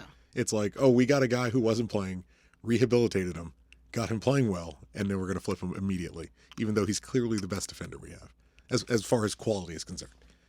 It makes no sense at all. It makes 0 sense. But that's why you don't see an actual link or a club or money. It just doesn't make sense because you'd have to have thought that if Polenta was coming, he knew he was coming back to playing. Why wouldn't Nacional be the first team he goes to? Mm-hmm. Maybe they wanted to see he could play. Maybe. But they could have got him for free. Yeah. 5 months ago. It circles back to that MLS problem we tend to talk about every couple weeks regarding transfers. Taylor Twellman wasn't worth 1.5 million or whatever, but that's what MLS was going to demand 1.5 or 2 million from Preston, and they weren't willing to pay it. Landon Donovan wasn't worth 40 million. He isn't. Like, on a global market, he's not. To MLS, he might be. You know, how much is Diego Polenta worth to us right now, covering at center back, covering at left back, and right back, and sometimes arguably the best, probably not even arguably, just the best left back option we have in the organization right now. Should be starting every week at left back, because you can play Steres and you can play Giancarlo in the middle. It makes no sense. It makes no sense from so many different standpoints. and it's fine because it's not happening. It's not going to happen. If the only way you should want it to happen, or even expect it as a possibility, is if we would need to move Polenta to somehow sanction the Pavone deal. And I would struggle to think they're connected. Granted, he's going to make some money if you can sell him for value. You're gonna make some coin off of him, and you're gonna get an international spot, but you're hurting yourself so much more in another direction. So Pavone comes in, right? How do we change up our system? Because we don't play a 2-striker system. Mm-hmm. I mean, I would suppose you try to play him. In a hole. If you're going to play him as a forward, you play him as like a shadow striker. Play him under Zlatan, where Zlatan still doesn't have to do a ton of running. You maybe have him run off of him. Then you move Fabio out to the right, or what? Then you would have to move. Well, Fabio can play any of those spots, any of those attacking midfield spots. Who sits, Emma or Leggett? Emma. But Leggett on the left or the right? I would play Leggett on the left if I'm choosing. Is Fabio left-footed or right-footed? I think Fabio's right-footed. Yeah, he's right-footed. He's right-footed because the free kick I have of Efra's first goal, Fabio lines up on the right side. Efra takes it from his left. But Christian Pavone can play attacking. He can play forward. He can play attacking midfield on the right, attacking midfield on the left, forward on the right, forward on the left, midfield on the left. Pick a place where you have questionably mediocre players, and Christian Pavone fits all those there. places? Yeah, he fits there perfect. Can we get like 4 of him? To answer the question, I think if we get Christian Pavone over the line, that's where you're going to see the 4-3-3 lockdown. You're going to play Christian Pavone on the top right. You're going to play Zlatan in the middle. You're going to play Uriel Antuna on the far left. You'll play Jonathan. You'll play Joe Corona, and you'll play Fabio Alvarez at like a 10. So think of a 4-3-3 similar to how Napoli played last year, to where they had an advanced attacking midfielder in that 10 spot. I mean, it requires your defenders to be very competent and to know where everybody is, because when it comes, it's going to come fast, because you have so many guys dedicated into your attack. It's gonna come at you really quickly. In that system, you have not only Jonathan but also Joe Corona, who are great at passing the ball out of the back. Ideally, really, you would if in a perfect scenario, everyone's playing as well as is their ability. As strange as it would sound, ideally you would play Kitchen. You'd play Kitchen and Jonathan, because you would have Kitchen to add that extra defense to kind of cover you. Yeah. The bottom line, just being realistic, Corona's a better player. He's a better player in almost every aspect outside of pure defensive work. If you can teach that aspect to him, if Perry's playing as well as he is and got another year, maybe you can trade him inside MLS, get some quality, some value for him. If he's looking to be playing regularly. If not, he's an awesome bench option, an awesome sub option that you can keep around for a little bit. Leget's becoming more expendable and tradable pretty much with every game. Not necessarily that I'm advocating getting rid of him, but we're going to start running out of spots really soon. Is that guy going to end up on the San Jose team? Leget? I mean, it would make sense. It would make sense, but I hope if he's not. leaving, it would make sense. But I would hope not. And if it's That's a Galaxy, drastic improvement for that team. If you're the Galaxy, you send him to East, or even out of the league. You know, you pull a Omar or Junie where you get like a few $100,000 to Mexico, send him to Mexico. I think you do. We got Argentina ties now. Just send him to an Argentinian club. I think you do right by you. Don't want that. I don't think you want a label as an organization that becomes difficult to work with when your relationship isn't working anymore. Like we let Yella go when he needed to go, and we were okay with that. When Ricketts wanted to make more money elsewhere, we let Ricketts go. When McGee wanted to make more money, we let McGee go. Like, we've become, when you set yourself up as this organization, it's willing to work with people, especially as long as it's going to work in your favor. You know what I mean? You try to do good by him. You look at the way it just was with AJ. Where like if he was going to go somewhere, send him to United where at least his family is. Like and United was in the middle of rebuilding. Houston's going to offer you a better package, but you could flip him to someplace that personally for someone who's done a lot for your organization and given your organization a decent amount of press, you can do a little bit better by them. You've cleaned that up and you're doing okay. There's no reason to get rid of Leggett right now. And unless we're getting some serious value out of him, he's still a drastically better bench option than a lot of people. He is someone who is on the cusp of the national team. And who doesn't make he doesn't make crazy money. Yeah. I saw when our Cincinnati roster came out, one of the Twitter talking heads guys who covers U.S. soccer was like, "Oh, now Leggett's healthy." Like he's a guy who's at least on the cusp of the national team. Flipping him out of the country doesn't make sense. Flipping him to San Jose doesn't make sense. Keep him as long as you can, as long as it makes sense. And as soon as it doesn't, well, it's time to go. If it's Kitchen or Leggett, keep Kitchen, or keep Leggett rather. If Kitchen keeps going the way that he's going, then it might be a different conversation. Yeah, exactly. But we're working on the pieces. I think Pavone might be that last little puzzle piece. All right, one last thing. Oh, does Pavone make us MLS Cup contender or no? Once the back line gets set and steady, because I'm a student of Bruce Arena. We're not going to win shit without a solid defense. Defense wins cups. Defense wins cups. If Bingham keeps playing the way he is, and if that back four gets set, Polenta, Steris, Giancarlo, Araujo / Felcher, depending on who's doing what, and you add a Christian Pavone, and it's a 1-game playoff. I mean, we're not going that's two the legs. thing. One game is beneficial to. And I understand the negative, but a 1-game playoff is real beneficial to people like us. Yeah, to big game players. That's what it is. When you have the big game, fucking Ben, I like it's like he's been learning. When you have that one guy, you gotta have one every now and good thought again. every now and then. Yeah, We covered that in the banter. But yeah. it's you look at LAFC, whether you like them or not. And I certainly don't want to say anything to promote them or make them look good. But when you look at LAFC, what you see in Carlos Vela specifically is this one guy who, given 2 feet to work with, just like Zlatan, given 2 or 3 feet to work with, a little bit of instant magic can win them a game. just don't let him go on his fucking left foot. You know what That's he's all going to you do gotta every single time. Every time. But at least with Zlatan, you don't know what he's going to do every single time because he might score on you 15 different ways. It's a little harder to manage. You know, for the most part, what Vela's going to do. And you know they're going to try to feed him the ball over and over and over again. So you in a single game elimination, you might get, say Zlatan goes on a hot streak for 4 weeks, 5 weeks. Is it impossible? I mean, run with me. Is it impossible in Major League Soccer to say Zlatan Ibrahimovic played 5 games and in that time he scored 11 goals?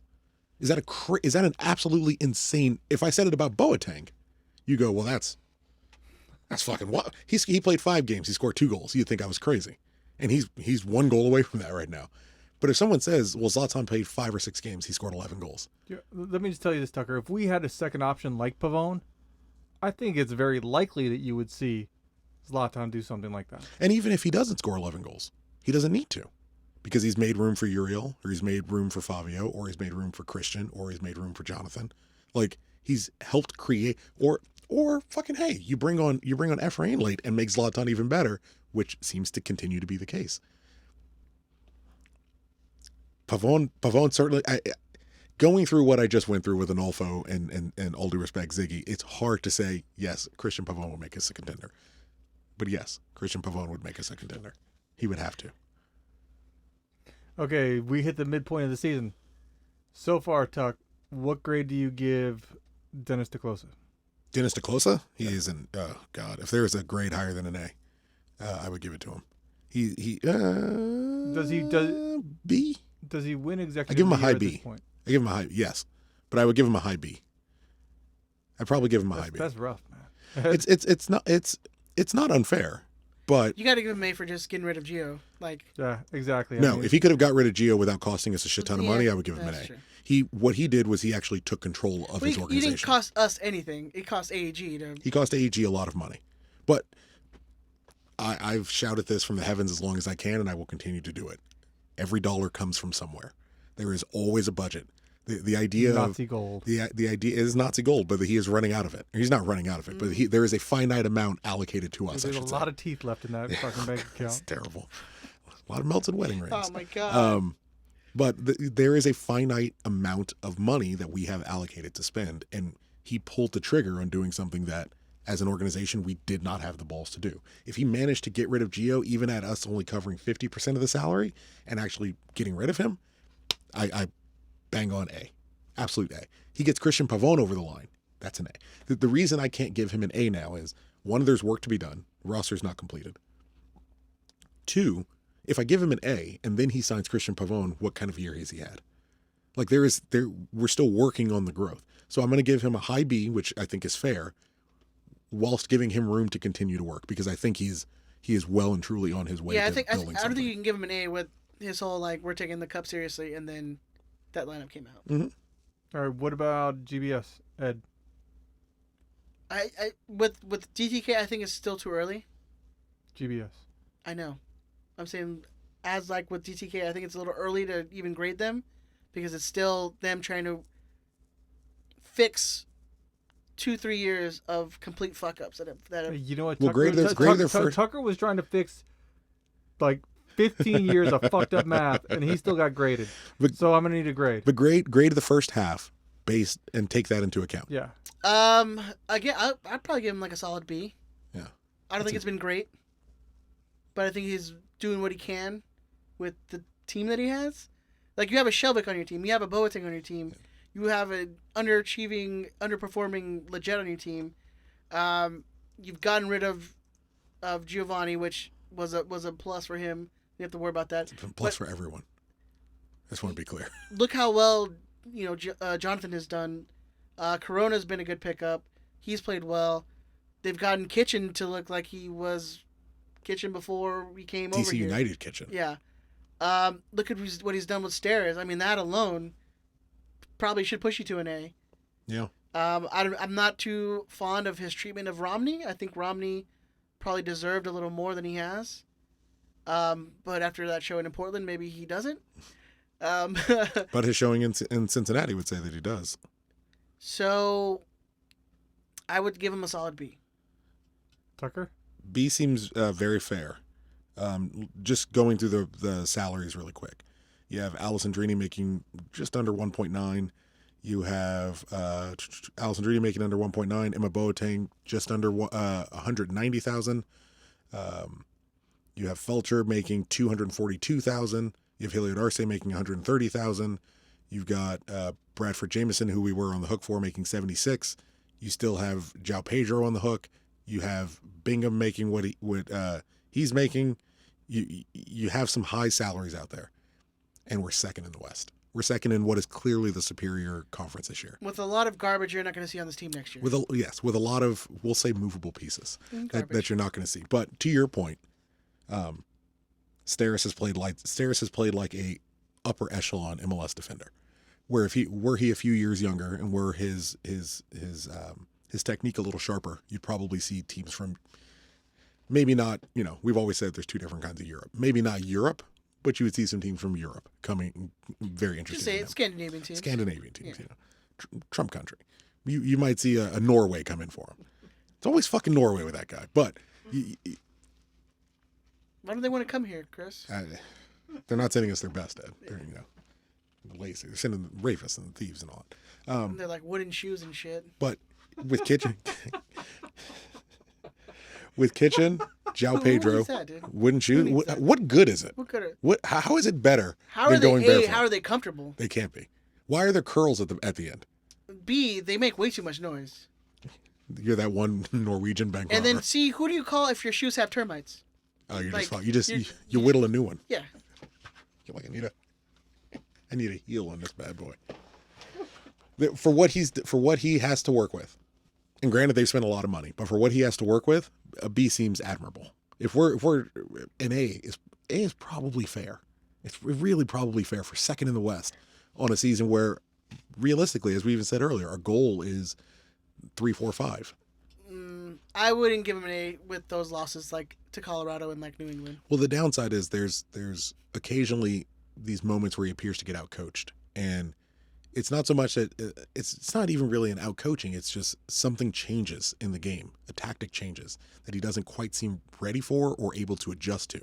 And so we make subs that are weird. We move people around in weird ways, and it never really stops the rot. Like in Portland, I don't know what the end game was in Portland outside of losing by as much as possible. Like someone should have tapped him on the shoulder and said 1-0 is enough. We'll still be out. But there were no tactical changes to keep it from going to 4-0. We were beat from the moment the game started. And I think I posted as like that just felt like 2017, where like team got scored and then Completely fell apart. Yeah.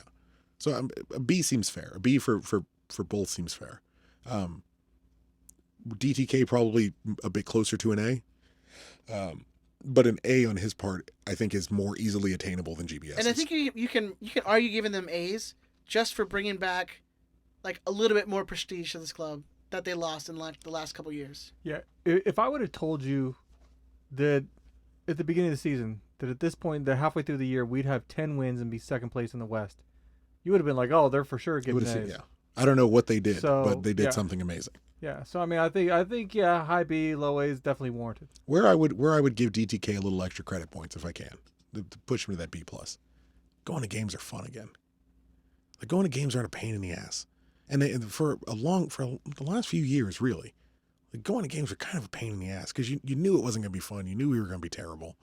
Especially at home, we haven't been great. We haven't been great, yeah, but it's going to Lars is fun again. ACB sounds amazing. Like it's fun to go to get people have a good time at Galaxy games again. Again, like there's a little more shine.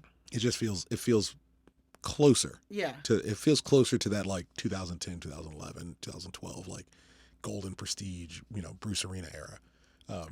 And I'm digging it. I dig the direction, and I'm on board for wherever we're going next. I'm totally excited for next year.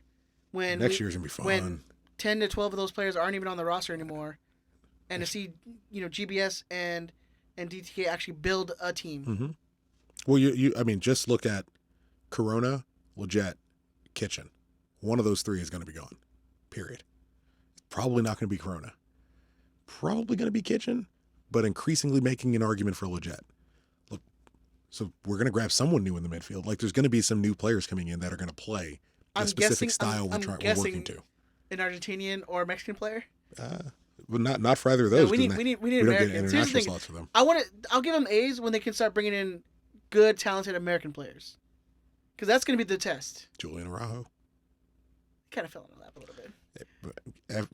But air quotes Efrain Alvarez. Yeah, but I'm saying like because we're going to need those solid American players, because we can go find somewhat on the cheap, South American players, but what we need to fill out the rosters are going to be American players, because we can't have 27 international spots. Try as we might.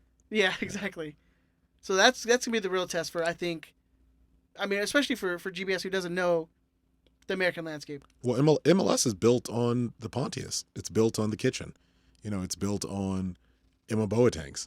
Like them or not, it's built on these guys that make somewhere between 90,000 and 220,000, somewhere in that arena. And you do have to figure out how to navigate around. We don't have the allocation money of an LAFC. We don't have Champions League allocation money. There's only so much money you have to buy down these transfers that you're bringing in. You have to start developing them from internal, which I think is our end game. I think DTK looked at the organization and was like, Alex Mendez is someone we should have earmarked for the first team. You lost him. Okay, well, there's nothing I can do about that. That is your guy who's gonna come in attacking, American, young, cheap. Like that was your option. The reason these guys are here in part is we just fucked up the exact thing you're looking for, to the tune of, it sounds like, millions of dollars. So it'll be interesting to see the next year, 2, 3, who's coming through from Galaxy 2, who's performing, who becomes a starter. If Efrain can nail down a starting spot, that saves you a ridiculous amount of money. Yeah. So and becomes a viable sell option. Which I think is why Leggett might be a little. He should be a little worried. Especially with the CBA coming up and the possible changes that we could see. Yeah, who knows? And I'm excited. I think we finally have somebody that we could trust should things change and maybe the purse I get have a loose blind trust in DTK. Like I think he'll lead us to the promised land for sure. And I'd be agree. like, carte blanche. I'm like, good. Go ahead, dude. You're good. Because even if you're wrong, Isn't it just nice to have that trust again? Oh yeah, Because with Bruce, I was always like, whatever happens, it'll be fine. it's going to be fine because he's going to figure it the fuck out. And in DTK, he's at every Open Cup game. I see him at every G2 game. I see him at every Galaxy. I physically see him at every Galaxy game. Like dialed in, attentive, paying attention, finding players like Uriel, getting players like Joe Corona, being smart enough to bring people like Juninho in. Because that's, whether he comes on for a G2 game, whether he comes in for an Open Cup game, everybody cheers. We're wrestling fans. It's an easy pop. It's PR move. It's an easy PR pop. It's smart. Play him in a game that you're going to get demolished in, because at least that's one player that's probably not going to catch too much shit. Because you looked at that game and it was like, maybe it's about time for Juninho. But nobody gave him a hard time. Nobody got on his case. No one said he made too much money because he's an easy PR guy. And he really doesn't make nothing. He doesn't really make anything. I was actually pretty shocked when that came out. So it's he is DTK is a very smart, capable man who handles his specific job, and that's what if I can give a positive grade to somebody, if I can add someone into your lightning round, we can wrap up on this, because I like to think it may count a little extra coming from me. If you got to give someone a good grade, and it might be hard, you gotta give Klein at least a solid B. You got to give him the props to just leave everything up to TTK and the guys, and when was the last time you saw him? I heard about him. Heard him from him. I thought about that. I saw him at the Open Cup game. And he just shook hands, and I saw him talking to Andrew for a little bit, but for the most part was reserved and walks away talking with Dennis. But the only time you ever see Klein now is in company with someone else who is the person you should be looking at in these moments. It's not the Chris Klein show. It's not the Klein and his buddies show. He stepped away, and I'm going to give him a solid grade for stepping away and allowing the experts to do their job, because he spent the last 2.5 years, 3 years roughly, maybe a little more, testing the market and seeing if he could do it. And he gambled with a lot of money, a lot of time. He gambled with the end of Steven Gerrard's career. If you're a diehard Liverpool fan or a diehard Steven Gerrard fan, he gambled with the end of his career because he bet on a more expensive, useless player who, you probably could have got somebody else and at least given you a shot at MLS Cup. We made it to Western Conference semifinals, penalty kick away. He gambled on Gio and he fucked up. He gambled on coaches that he was comfortable with and he fucked up. He gambled on scouts that he was comfortable with and he fucked up. He gambled on executives that he was with and he fucked up. Scout. Singular. Yes. Singular scout. And he fucked up. And he fucked a lot of things up. But you know what he did this offseason? He hired the right people, which as the president of the Galaxy is the thing we want from him. He hired the right people and just shut his mouth. And he said, you know what? DTK knows what he's doing. This is the guy who's going to lead us going forward. I'm not going to be the technical, I'm not going to be the general manager. That's not my role. I cannot do that. And you know what? And you can tell how much he wanted to do it because he was in charge in some part of almost every single job at the Galaxy for the last few years. And now he's not. So you know what? I'm going to give you and not as a pejorative, not as a negative, not trying to make fun of you in a backhanded way at all. It's got to be hard for a man who thought he could do it all to accept that he can't, and then to bring in other people who can. I appreciate him accepting that he can't. I appreciate him stepping aside, and I appreciate him very, very clearly hiring the right people for the right jobs. Maybe a couple of years too late, but there's nothing you can do about that. That Toronto team was damn good. That Atlanta team was damn good. Maybe we probably could have won that cup. Portland won, but whatever. Those are all gone. We should have won the '96 Cup. Made us play in a hurricane. That's just done. There's nothing we can do about that. Let's stop thinking in the past. Why are you bringing up bullshit? Think about the future. Pavone. DTK is the future. The fact that we are regularly linked to guys who have started for Boca Juniors. Benedetto, who people have wanted now for years. Who have been in the same sentences as Messi's. Yes. This is Messi's dude. Yeah. And now that guy is going to be mentioned as the same sentence as the Galaxy. Yeah. We have Zlatan. Jonathan plays well. Amazing. We're linked to Pavone. We're linked to Benedetto. We got Giancarlo Gonzalez. We got Polenta. This club is worldwide, baby. We're on the up. It might not be this year. Woo! It might not be this year, but it could be this year. And in part, it's because of the new trio that we have, and the new trio appears to be working together. So I'm gonna give a solid B to the front office as a whole. in the specific roles of Chris Klein, DTK, and GVS. Your ticket rep, I ain't talking about them. I got nothing to do with that. That's not my business. But those three, keep on keeping on. Don't worry, they'll probably be gone the next season anyways. They're definitely going to get fired. I mean, they're going to be working at 24-hour fitness next year, so it's fine. And good on them. I need a discount. Probably better pay anyways. Almost definitely. Nobody yells at you. I'm certain. All right, Benjamin, do you want to play that outro? We have no FIFA update this week. Everybody play your games. We're running through the end of the season. We have some people out over in France for the Women's World Cup, which has been fucking incredible. I don't know how we haven't talked about this. Dude, that Brazil, was it Brazil, France? Yeah. Oh. I love Marta wearing the lipstick. All these guys triggered because this girl's wearing lipstick. The girl looked good. She was booed up. It's her last fucking World Cup game, and she realized it was probably her last. Yeah, she realized it was probably her last World Cup game. Let her wear whatever the fuck she. What do you give a shit? Here's the thing: is she? I mean, explain like, she always wears lipstick. It's just a different shade of lipstick. And this shade, blood. Blood. Yeah, that was awesome. Benjamin, where can they find you on the socials, man? You can find me at DT Radio Ben on the tweet machine. You can email the show at riotsquadcast.com. Go check out the website, order a shirt, get Patreon. We got some hats coming. I got a bunch of the merch that's sitting around waiting for me to pick up. So, Tucker, where can they find you on the socials, my man? At ZeroCool138 on the PSN and Twitters and Instagram and something else, but I don't remember what it is, so it doesn't matter. If you have a copy of the 2005 MLS Cup Final, I am still looking for that one. Galaxy History and I have amassed the 2002, 2011, 12, and 14 MLS Cup Finals. We are exclusively missing the 2005. If you know someone or if you have one, please get in contact. I would like to talk to you. You can find me on Twitter and Instagram at EdTheZombie13. Please go and like and share our posts on all social medias. We're on Facebook, Instagram, Twitter, at EdTheZombie13. Oh, God, you distracted me. We are on Instagram, Twitter, and Facebook. Just search Riot Squadcast. Go like our page. Go share our stuff. We'd really appreciate that. Go to the Patreon, patreon.com/Riot Squadcast. Go subscribe to the YouTube channel, youtube.com/Riot Squadcast. We can get all the episodes there. Other than that, Benjamin and Chris. Yes, sir. We will talk to you guys next week. Bye. Deuces. Is that new?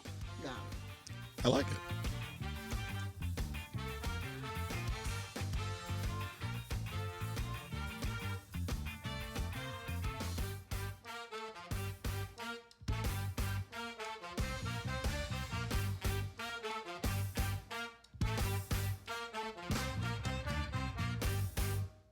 Fuck you, Brian. Suck a dick, bitch. Woo!